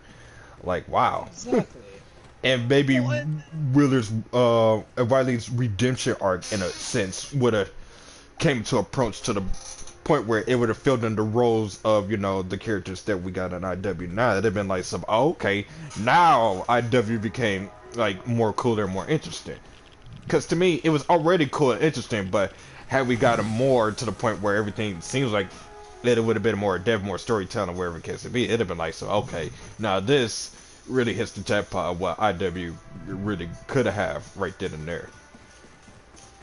And that's just it, is like, you mentioned Mephistopheles and like maybe he's just one of the bosses that we'll need to kill, to just because it could be with or against multiverse. Board up these To windows, me, keep the guys as you out. said that, the first instinct that hit my mind is it would make more sense if he was a guardian. What if Willard Wylard, you know, towards the end he's like, now you see what I'm trying to do. Come, we have so much to learn. When I first heard that, the first instinct I had was, okay, Willard Wyler's not a bad guy. He's trying to fix the world. Now that we brought in this theory, what if it's reversed? What if really we just killed one of the hardest guardians, if not the hardest guardian? Just in theory, we killed one of the hardest guardians that are blockading this multiverse. And Willard Wyler just sent us on a death squad mission, we killed him, and now the gate's open. Okay? That could be a huge ass no-no. That could literally be like not only just the opening of multiverses, but new worlds, new creatures, new monsters, more enemies, bigger shit. You know, it could be to the point where, and I don't want to have to use this for copyright issues, but it could be like Avengers, where it's a huge, massive scale to where it's catastrophic. In comparison, not literally. So basically, it could potentially be the Thanos theory of maybe if I do something to this fraction of the universe, or at least even half of it, the results could be beneficial. Exactly, that's what I mean. Like, it could be that way. And then another thing that just hit my mind is the reversal of that reversal is Willard Wyler is using us as, you know, originally he put us in there because we have so much shit that has to happen. Now, he never specified what work we have to do. For all we know, we could be going into this multiverse. We could be expanding it or destroying it because Willard Wyler was put in there. For some reason, and it just keeps playing in my mind, for some reason we were shown Zombies in Spaceland, Attack of the Radioactive Thing, Shaolin Shuffle, and Beasts from Beyond, and then we go into the jar. That was it. There was no people around it, there was nothing around it, we were still in the movie theater, in the jar, in that little universe. Why were we put there? Better question, why was Willard Wyler put in there first, and why were we next in line? Right. So, I feel like... Oh, my bad. Go ahead. No, well, and to end off with that, it makes me feel like Willard Wyler was put in there for a reason. If I'm going off that theory, he was put in there for a reason, and we're just being his little puppets. And I'm wondering if that was the original idea, was Willard Wyler supposed to be this asshole kind of guy at first until DLC 4, then it becomes a game of, well, is he or is he not a bad guy? That's right. It could also be that the fact that Willard did what it was quoted, I guess, made a deal with the devil, and it could be a potential theory. He may have regretted that decision because now seeing what he may have unleashed or has opened up, he tried to get other movie stars to, I guess, either to offer up as a sacrifice to tame these conflicts that he caused, or to quell it, basically defeat it or end it in any case. But because the other movie stars or actors either didn't get along or became something that was out of Wiley's control, it was like all hope seemed lost until, you know, we came into play as these actors that we are right now. Okay. Yeah, kind of like, where you had the four, like you said, where they had four actors, things didn't go right, and then he got four new ones. I don't know if those are actors, though. If I'm not mistaken, those four were just random people. If I'm not mistaken. It would still make sense in a way. He had an original four that he was using, shit didn't go the way he wanted, and he got four others that were willing to do his bidding. Yeah, because... I mean, go ahead. it still makes sense either way. No, you go ahead. I was about to say, because according to Pam, and this is part of the backstory of this, I think this whole thing too, Willard had, you know, I guess at one point got the four of them, which is the hilarious that we see in the map, which is David Hasselhoff, Kevin Smith, Pam, and Elvira. And they were all supposed to be, I guess, the original group that was supposed to work together to stop, I guess, the Menace or quell it or something. But because of their indifferences and unable to work together, it never happened. So with the 4 new actors or random people, you know, coming in, it kind of changed that approach. That would make more sense. Yeah, and basically these celebrities, in a sense, started acting like, you know, some kind of advisors to help them to do something that they couldn't do when they was asked to be, you know, a group. Well, and then, but at the same time, though, remember, Mephistopheles morphed from his form into Pam as well. So, on that note, too, but then that also brings another theory then, because if he can morph into those characters, now let's just say that those characters are not the original 4, those are just faces for each time period, right? Because we were in the 1980s, we were in the 70s, we were in the 50s, and we were in 2242, I think. And and I forgot another one. Yeah, we were in different time periods. True. So, like, what if, for those time periods, Mephistopheles morphed into those main celebrities, and he still helped us? Which, if that was the case, maybe he was trying to help us. Well, okay. See, and that's where the theory also goes a little wonky, because I was really gonna say maybe he was trying to help us escape from Willard Wyler's reality, which now it would make sense, because if Willard Wyler was put in that jar because of the shit that he can do, of how powerful he really is, we saw how powerful he can be. If he is that powerful, that would explain why he's in the jar. That would explain why Mephistopheles went into those celebrities, or became those celebrities, helped us out, so that way, instead of us trying to be Willard's pet, we were trying to see if we could kill Willard himself.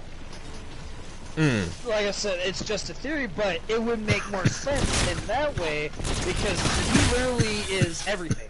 Mephistopheles, don't die, damn it. Don't die. I'll be alright. Okay, go. So, literally, think about it. We're at the cutscene, at the end cutscene, and he was saying that he is everything, he is the all.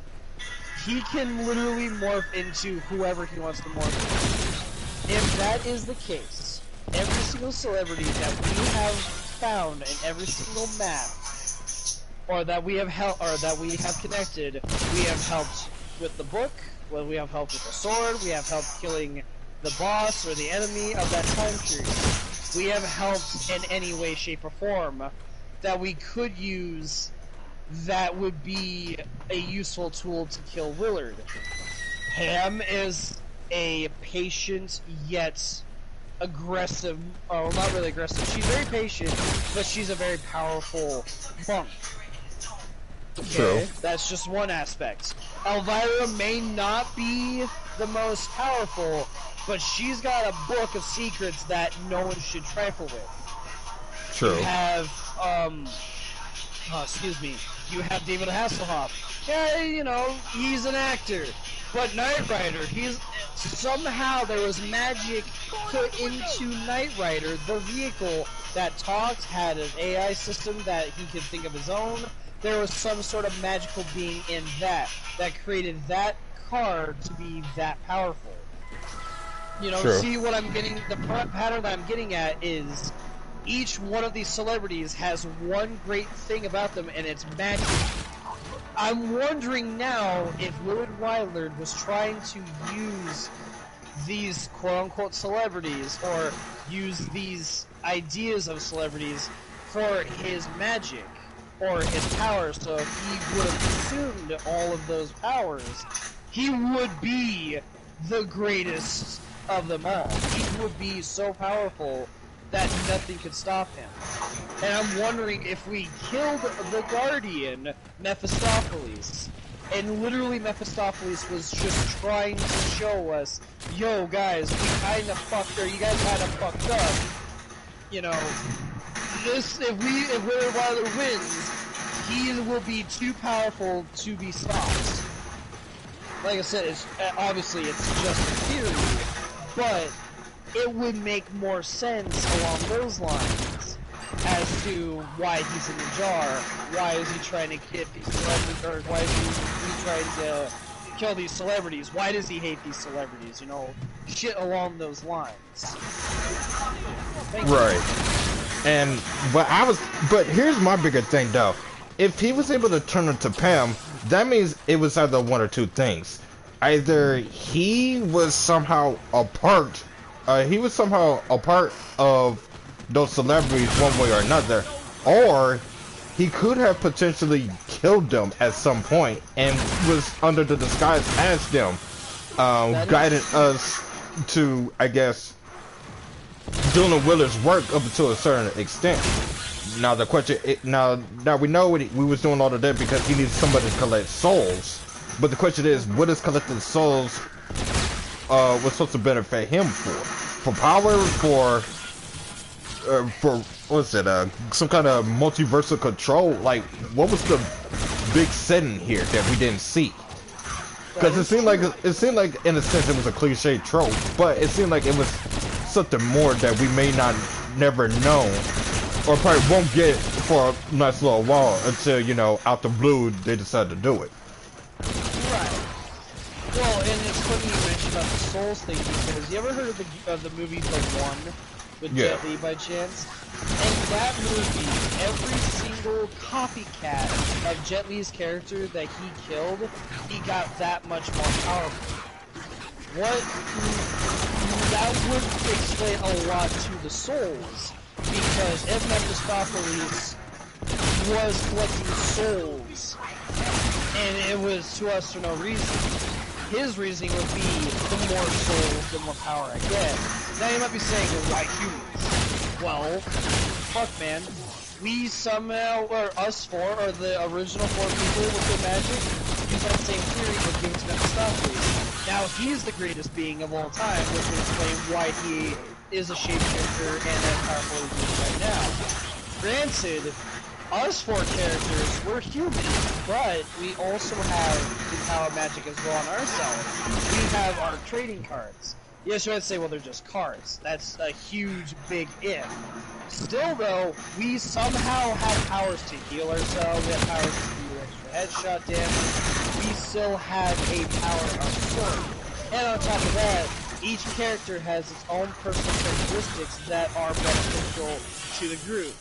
Like, Poindexter is extremely smart, like, so damn intelligent, it's almost impossible that he's not reaching his intelligence. I mean, you have Sally. Yeah, she's not exactly the most intelligent person, but her charisma, it's kind of hard to not want to talk to her and become best friends with her. Your character, Andre. AJ. Or Andre, yeah. Andre. Well, we'll use Andre. Yeah. Andre, yeah. He might not be the most strongest, but he also knows when logic needs to hit the fan.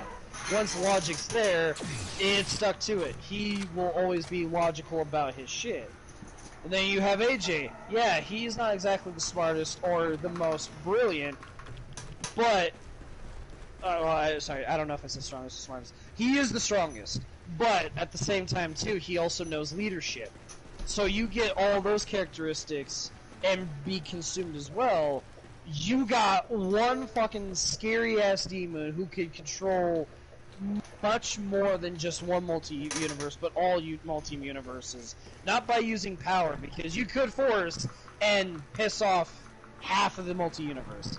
Or you could be charismatic and get all the multiverse on your side and be willing to do it too. Like, so there's human characteristics, but I'm also assuming that Mephistopheles is not human. For all I know, Mephistopheles doesn't need all those powers, and he's just hungry. It could be.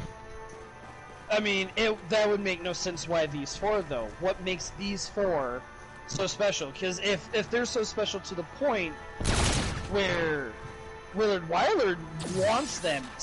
In fact, he needs them. Why? You could say, well, because these 4 are the only ones. No, he had 4 others, and they just said, fuck it. If we're gonna go down that theory, he had Elvira, he had, I still forget the fucking hockey guy. I forgot his goddamn Kevin name. Smith. Kevin Smith, not to be confused with Spacey. Right. You have Kevin Smith, you have Pam, and you have David Hasselhoff. If those 4, why not those 4?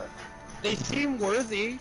I mean, shit. 3 of those people, 2 of those people were great fighters.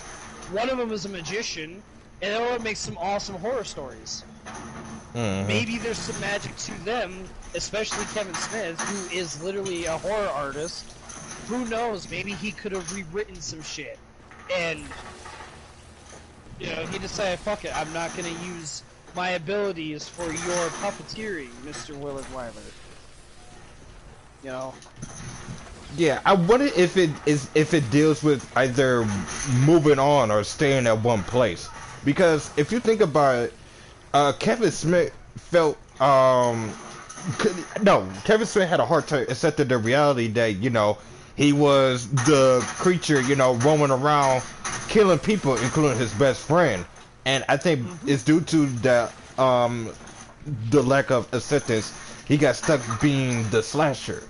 And then you have David Hasselhoff, who might be either full of himself or just full of the fact that to him, he felt like there's nothing else he could do. Where he's at is where he's at. And then Pam is quite an interesting one. I feel like she knew her weakness, but chose not to move forward because due to the lack of the ability to not be able to get the other groups of people to, I guess, join forces. And then Elvira's just Elvira, to say the least. I really can't say too much on her. I can't really say too much with her. She's kind of there and not at the exact same time. And I feel like because of the neglected of each of those characters, that's probably why their souls, or at least their abilities, only go up to date so much. Now, if you take a look at our characters, they may say they ups and downs about one another, but they through and through acted like a team. They acted, what was needed to conquer what it needs to be conquered. You could say it's basically the anime power of friendship bullshit, or whatever the case may be, but it worked. And maybe that's why both Willer and Mephistopheles needed both of them, because the attributes and the efforts to work as a team, despite of what they like and hate about one another, is what got them to where they at right now. That would go down to the theory of human characteristics. They both are so powerful, they lost human characteristics, whereas these 4 have those characteristics. They cannot survive without those human characteristics. They have to survive with each other, for each other. Whereas Mephistopheles and Willard, they probably didn't have that. If not, it's been years or millennials, however fucking old they are. Right. They don't exactly have an age. But yeah, that would make sense too. And you were continuing on with that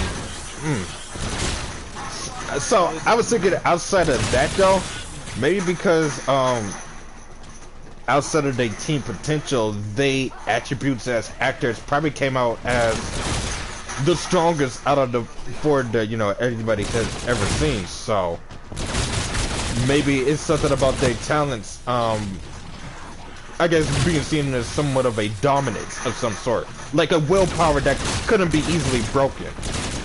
Right. And that's what I mean by, like, there's certain attributes that they have. The charisma, the intelligence, the strength, the leadership. Like, something like that would make more sense that they would need that, but it still goes back to human characteristics. Yeah. It's almost like they jerks, but you got jerks that they care, or the jerks that, are caring. Well, I mean, especially if you're gonna slay thousands of zombies and you're stuck inside of a room, and you're trying to find your way out, yeah, I would be terrified, worried as shit, and I would not want to be there any second than I have to. So you gotta, you know, find comfortability somehow, or you don't say anything and not be a team player. Granted, yes, you could say, you know, well, if I was a human, I would help out. Fuck off. No, you wouldn't. If you were a human in that situation, the first thing you'd say is, what the fuck? Why the fuck? I blame this shit on you, and start panicking. It's normal. That's how that is, because you don't know what's going on. So the characteristics that these characters have, it just matches. Oh god. It could be also the fact that, unlike the other groups, they also have some, I guess, a sense of responsibility that they took into consideration. Like, despite whether they know the situation or not, they took it to action with very little to no hesitation. And I feel like that's pretty much what kind of stopped the other actors, is some of them probably had a sense of responsibility, but the others didn't have, or the others did probably have it, but just didn't care for it. Right. They probably what they'd seen, or probably what some of them also seen, was the fact that probably being in these movies might make them, I don't know, eternally young. Because what if being in a movie makes you forever young or unkillable of some sort? Because let's just think about it from this perspective. What if, even though we defeated Kevin Smith as the Super Sledger, he didn't really, you know, fully die? Like, given the fact that the game has replayability, basically nobody really dies, but nobody really lives. It's like they go into another world. Yeah. And it's like, it's either an eternal loop, or everything stays in one place and they just forever lives and dies until, I guess, the cycle somehow gets broken. Almost like it was one of those Black Ops 3s, not Black Ops 3s, but Black Ops situation, I guess mainly dealing with the Mob of the Dead and Revelations. How, oh, you do this particular action or so, the cycle is broken. But if you repeat the action, the cycle stays the same. Like what I was talking about earlier, it's just an endless cycle. It literally is, or it literally could be just an endless cycle. So then that begs the question, is Willard Weidler still evil? Or does Willard Weidler have a plan that seems evil, but it's really not? That could be a possibility for sure. Like, I mean, think about it.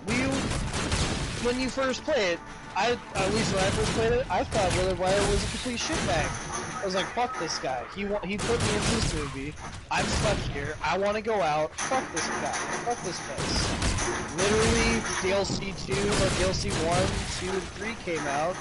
Okay, fine, I'm still stuck in movies, but, you know, I see each of these specific characters, and each one of them have a specific answer to Willard Weidler and how they feel about him. Of course, you know, most of it is bad, but at the same time, it's not that bad.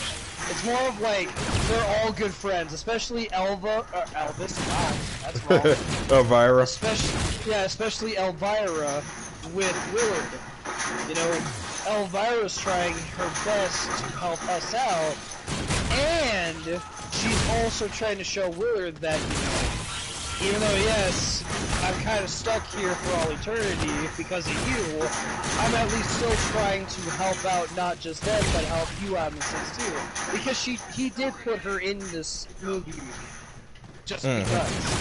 But if she really seriously and harshly did not want to help at all, we would be stuck here on DLC 3.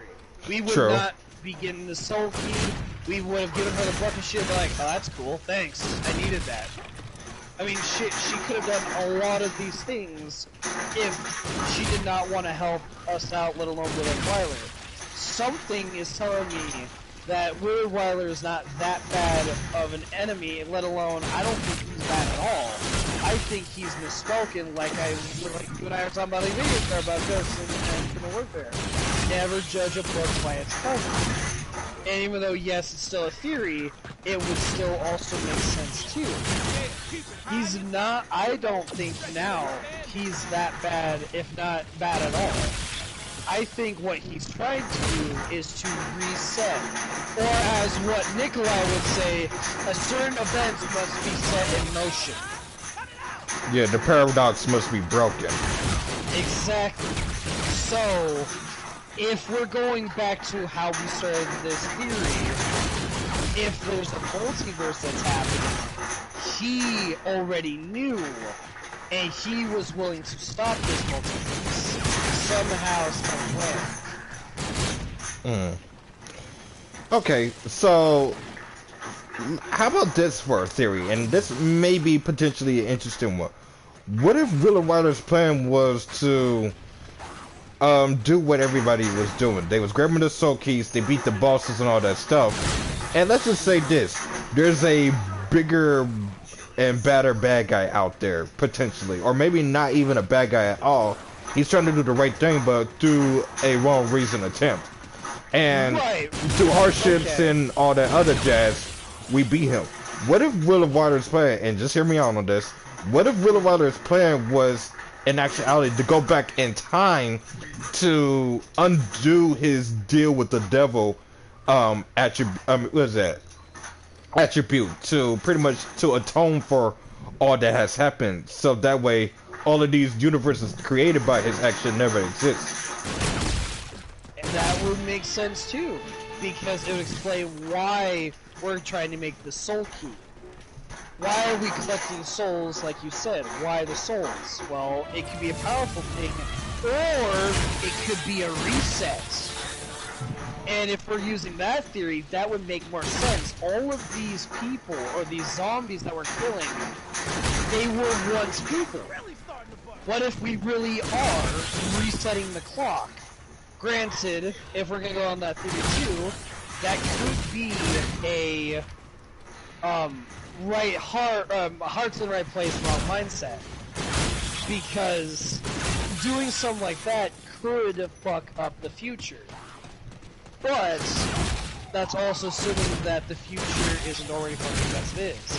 And if he is going to the past, or if he is going to the past to reset the soul, to redo the soul, the deal from the devil that he made, that would make sense in the terms of why we kill Mephistopheles. Now that's assuming that Mephistopheles was not the devil himself. That's assuming that Mephistopheles goes down to the theory that I was saying that he is a guardian. Well, let's just not even say that. Let's just say that Mephistopheles literally was just an obstacle. And we just destroyed one obstacle out of however many the universe wants there to be. That is that one obstacle closer to the devil himself.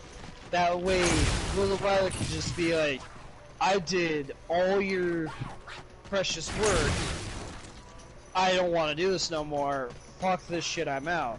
Kinda like Cuphead, where the devil literally said, in order for you to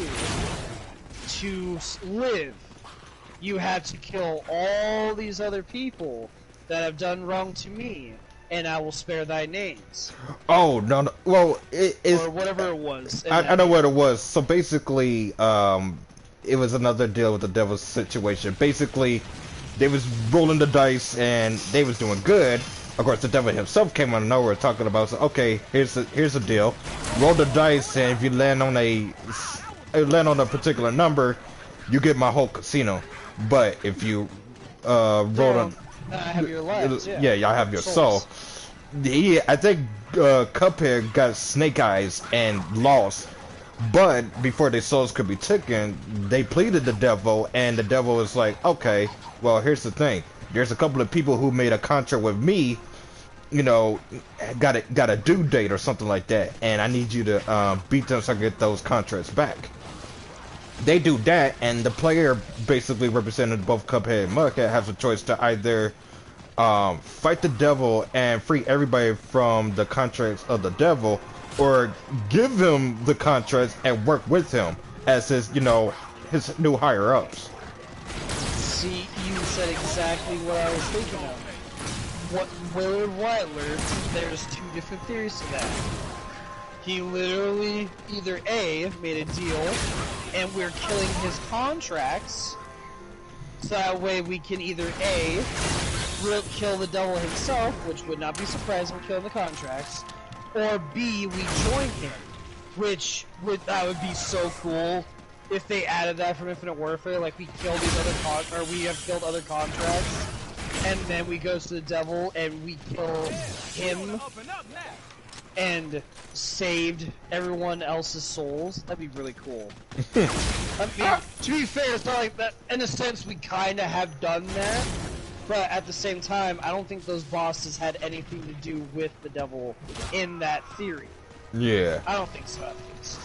Yeah, it's either not entirely or not at all, which that's pretty much what I'm thinking too. And what I'm also thinking is, what is that deal with the devil kind of thing. Maybe he thought he was maybe Willard thought he was going to get something more out of it, but realized that like every turn, you know, has some, you know, has a dark twist to it.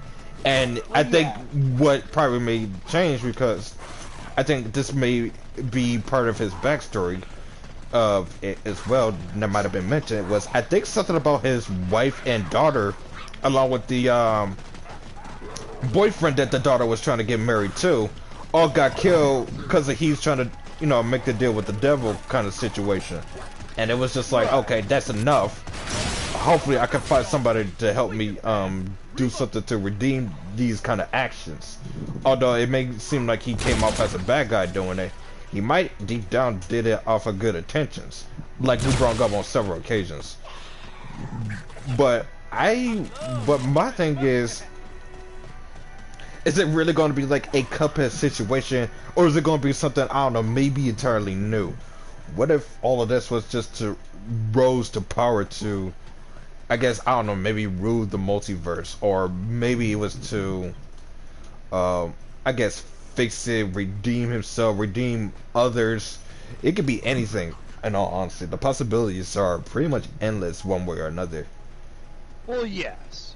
But at the same time, though, that's kind of why we have theories, is GTRs, because it's supposed to be endless, but they all have a nice little storyline that you can start, and even though it's not finished, it's still in the air, and it's still something that can keep being added on to it.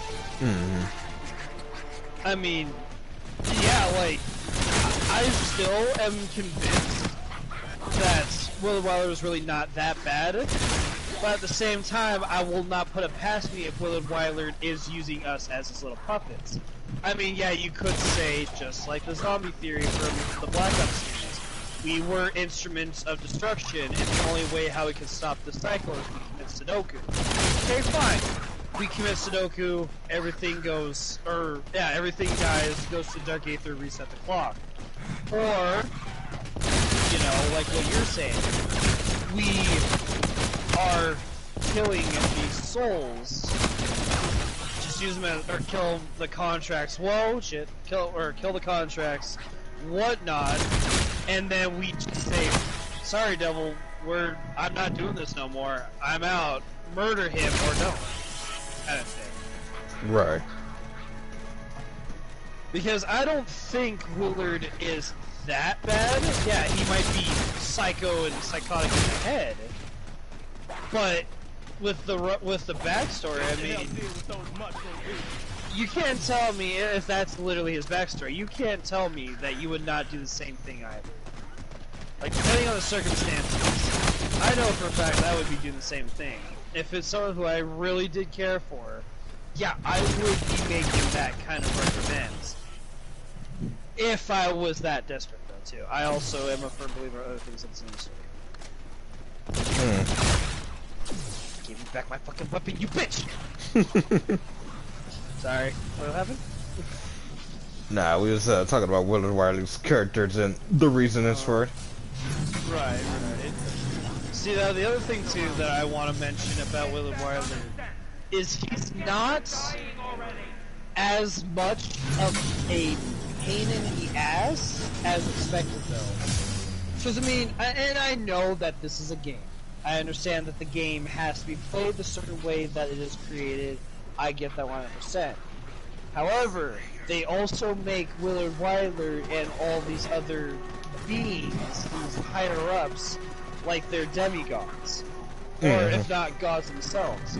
So if you really honestly think about it, we should not be alive. We should be stuck inside this movie world forever. Willard Wyler should not let us out, or let us out to begin with. I mean, granted, technically we're not out, we're stuck in a jar, but we're not exactly stuck in a specific movie. So, I mean, if he was really that bad to the point where he wanted us to just die, we would have died. Yeah, now that you mention it, there was a YouTube theory that apparently our characters were already dead from the beginning, based on the vehicle they came in. You know, the prologue of the IW Zombies, and that could be a possibility that the characters were already dead. But if that's the case, then that means that their souls was already in the jar. Which would explain why they're in there to begin with. Yeah, but maybe for some reason it's the urge of resistance death to some substantial standards is probably what makes them not only strong characters, but pretty much wanted characters as well. Okay. Like, maybe that's the real reason why Willer and Mephistopheles really want the characters. It was like, okay, y'all guys were dead, but y'all have the willpower to alive still.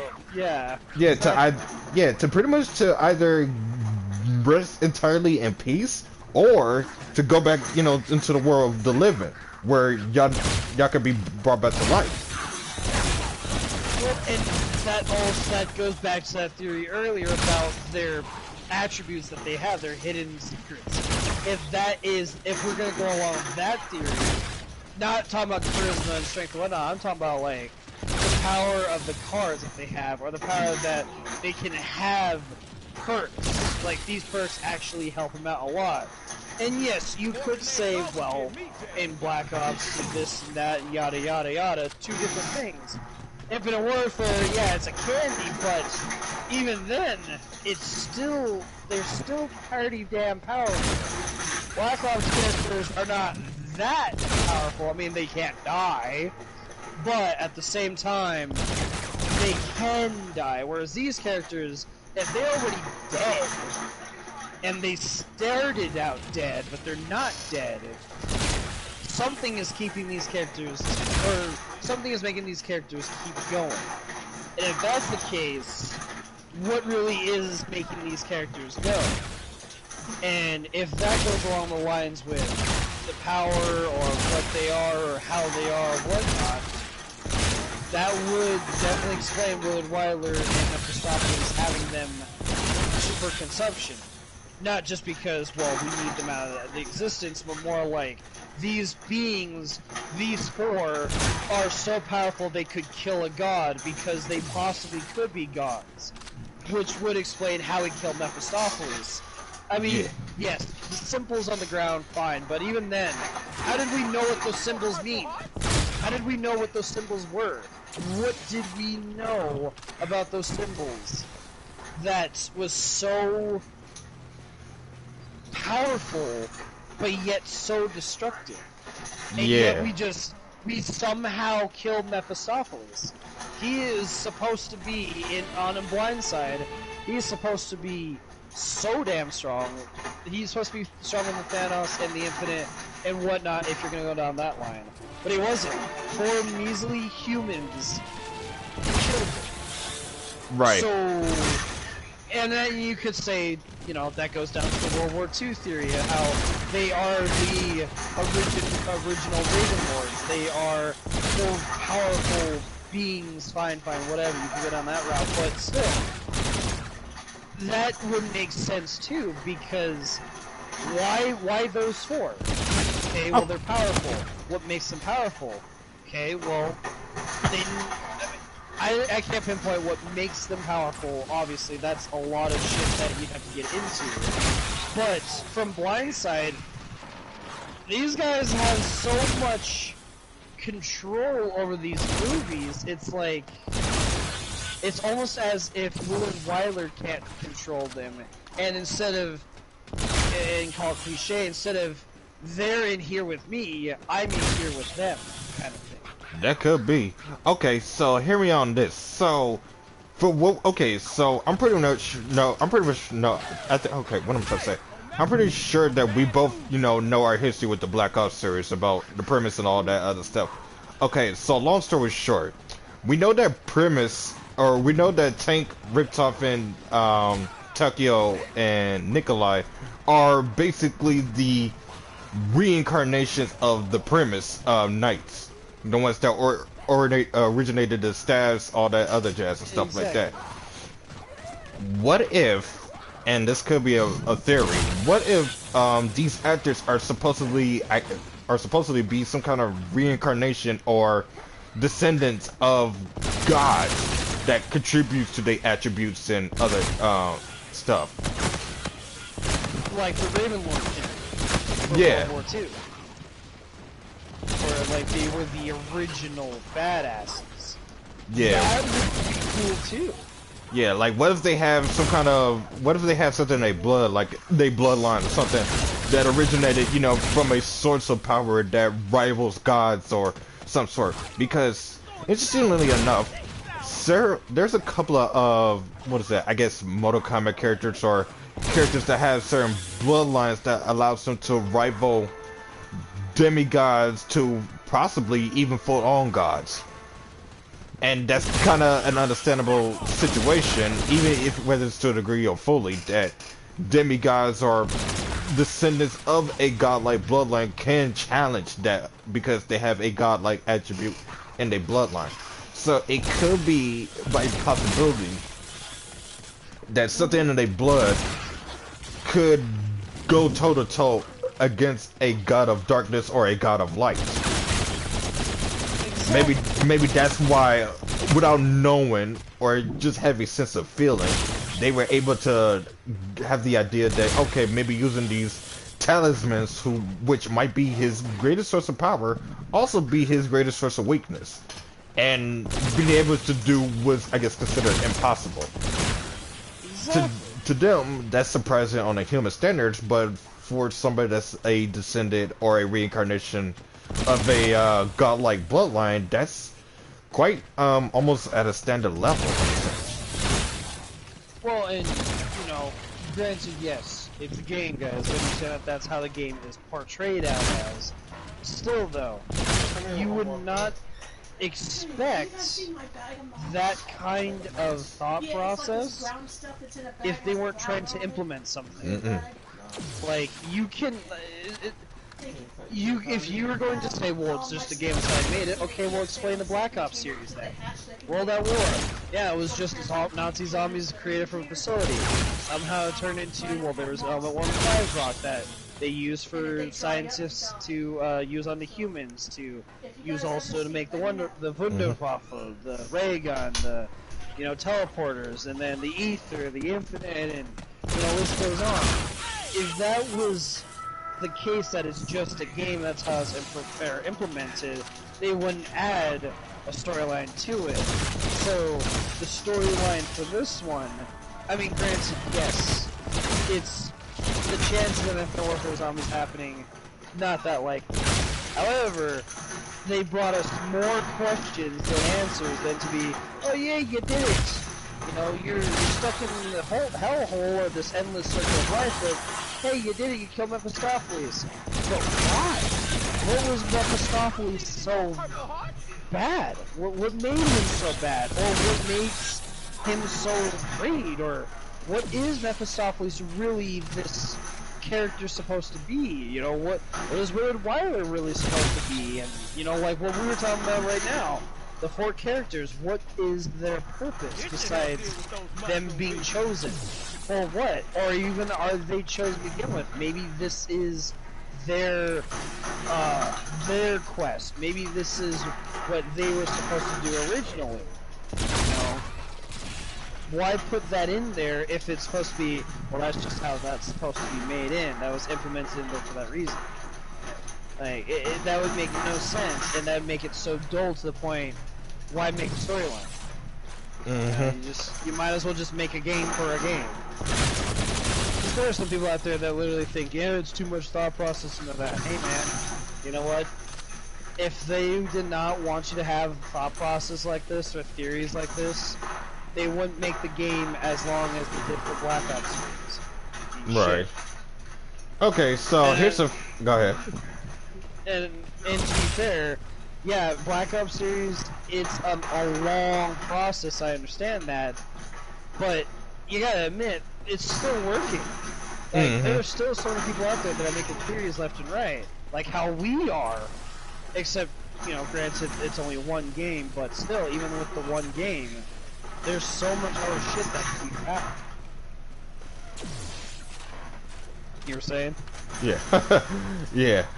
True. I was about to say, here's a fun fact. Apparently, Mephistopheles, his creation came from a folktale where a guy, and I forgot whose name was, basically made a deal with a devil, or at least a guy, or at least a creature that looked like, you know, Satan himself. So basically, the guy made this deal where he could have all the fame and fortune and talents that he ever want, but in the end, you know, it would cost him his soul. And after having everything that, you know, he want fulfilled, you know, Mephistopheles came in pretty much, his time passed and took his soul. So, I find it interesting that Mephistopheles' appearance and I guess his motivation kind of resolves based on that folktale. And it's something that you might want to look up because, I'm not mistaken, I believe it's a short story, but it summed up everything, what his character is and how he operates. Basically, that's why the quotes are known to be deal with the devil.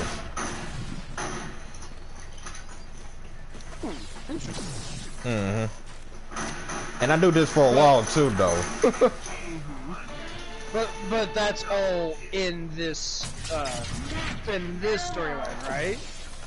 Like that's how Mephistopheles became in this storyline, or is that just a storyline that has been in folklore over the years? Yeah, that's pretty much that's what the lore was over the years.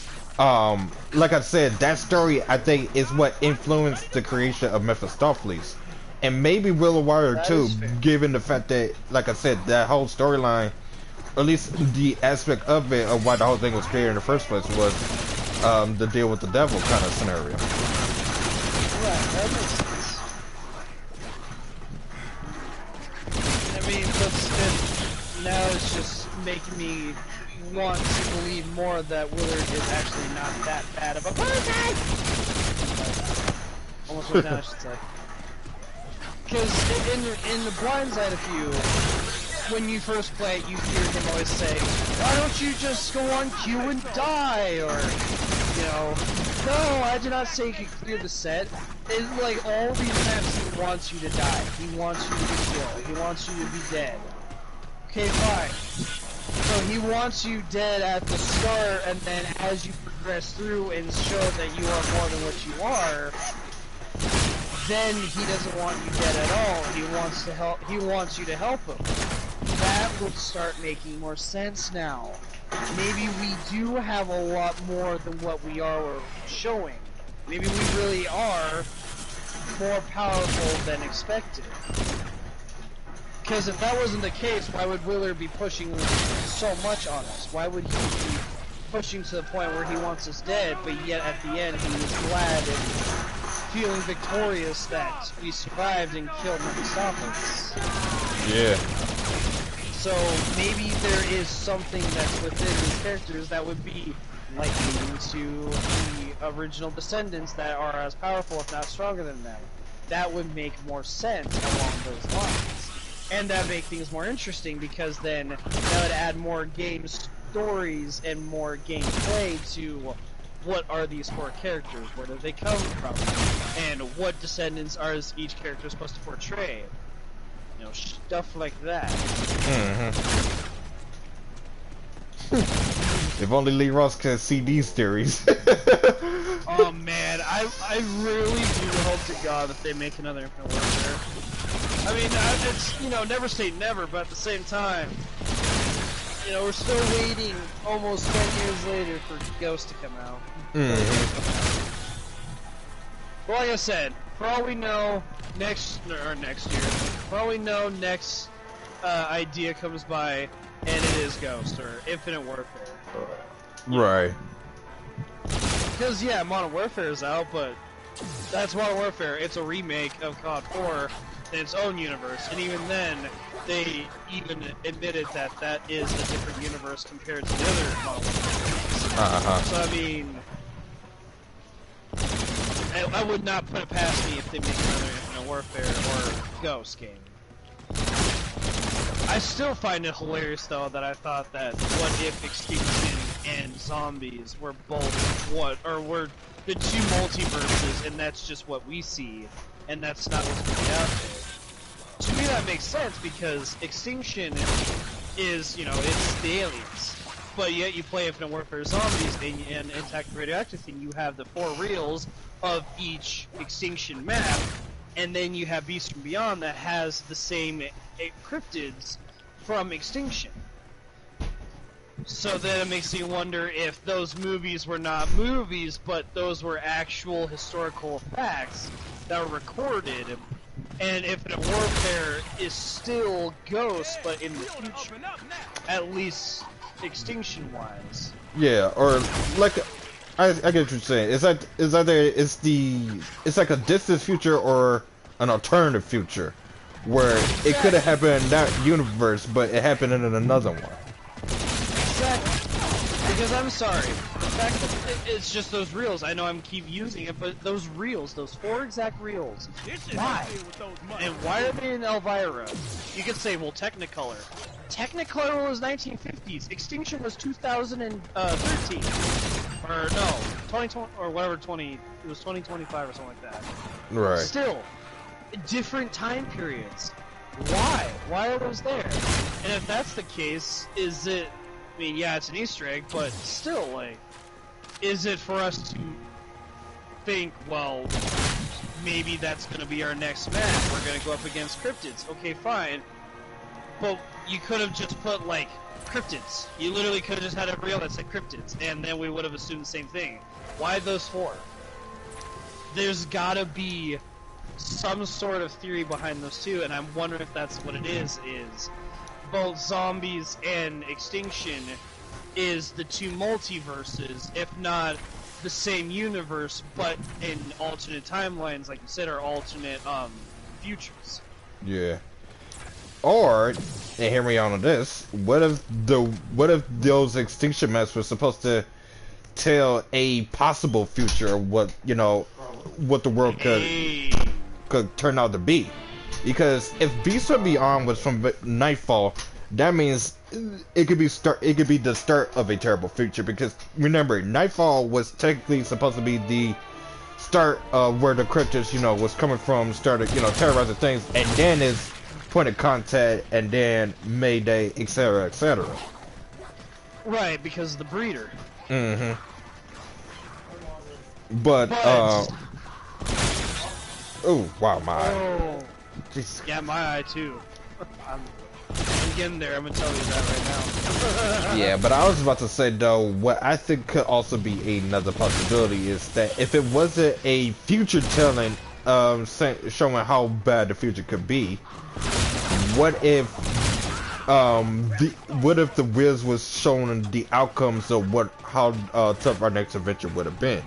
Because if Nightfall, let's just say, was supposed to be a beginner-friendly, terrorizing future, how bad would it have been if the scenario was on, I guess, Exodus level? Given the fact that we got hit with everything on the final mission, including the ancestors. Like, how would that be in comparison to what would have been the outcome on the next map if it was on the Beast of Beyond kind of level? Right. Because if you think about it, I think we got lucky that we didn't go against the ancestors on here compared to Ghost. Because if they were on here, they would even be even tougher than the Blue Rhinos. And the Blue Rhinos are supposed to be even tougher than, at least durability-wise, than the ancestors. Oh, God, yeah. The only And reason, especially with how magical they are, like, oh, there's that magic thing again. and the weird thing is, though, the only reason why the ancestors are pretty much are seen as the dominant cryptids is because of the fact that they show a sign of pretty much superiority in intelligence and they telekinetic magic, I guess. Along the fact that I guess they just have the strongest willpower to command other things to their will, which we did see what happens to an extent with Samantha Cross and potentially Archer. Right.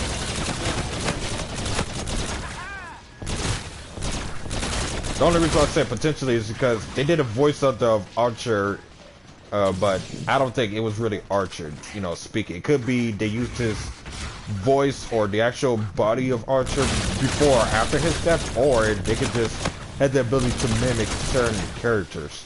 Because if they was almost able to fool what's that, The Godfather for a second before, you know, picking it up like that's a fake, then that's a possibility that they can pretty much play out a lot more efficient tactics to almost even fool, you know, even the most intelligent humans to an extent.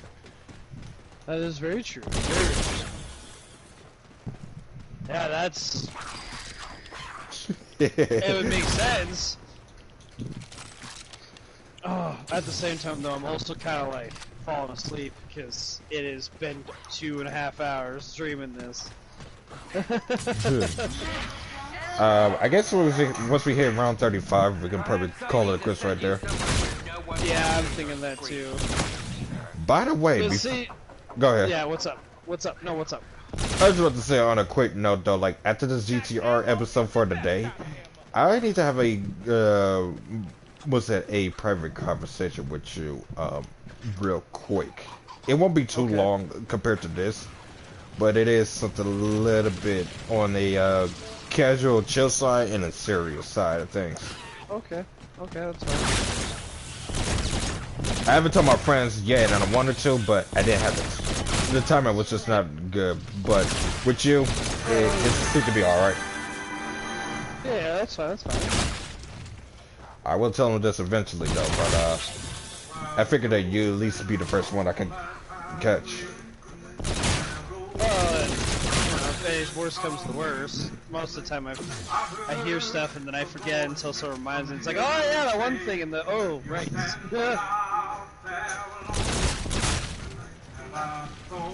Oh, see, you know, great GTR session, I would say. Oh yeah. I think it was a great one. Yeah, definitely not the perfect one, but it was definitely a good one I enjoy. Then again, it's the first episode. It's not exactly supposed to be professional. Right.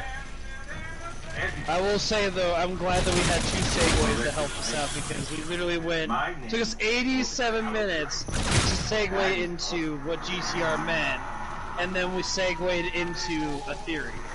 Right. I like to think my parents love me. And then we just haven't stopped talking about it ever since. I can see them researching all the. Even though technically we were supposed to talk about Infinite Warfare, we mainly did, if not 90% of the time we did. The other 10% we kind of went on our own little dealio with some other theories as well. Actually, 95%, because almost all that was theories based around, if not based on Infinite Warfare, but we also brought in Ghost and their theory on what Ghost is, or at least my theory on what Ghost is. And what? Okay, that's 35. I'll wait until it says 35, and then I'll end the game. Okay, I am. Yes, pouring out all the party members. Yeah, because that was a public match. We didn't get shit for it, I don't think. Well, we did. Okay, guys. A lot of people think the love is close and scary. But the golden wine time was I think we're gonna call it for GTR session. That was great. fantastic. I hope you guys got some theories or ideas going on. Let us know in next time that we stream. Let us know what you think, what you saw, if you watched it, if you didn't watch it, if you just shut up and said nah or whatnot. Any sort of communication would be fantastic. Yep. Thank y'all for watching, and we will see y'all in the next GTR episode. Mr. Wong was Peace. a very interesting man. In addition to his love for children and preparation of fine Asian cuisine, he had a real passion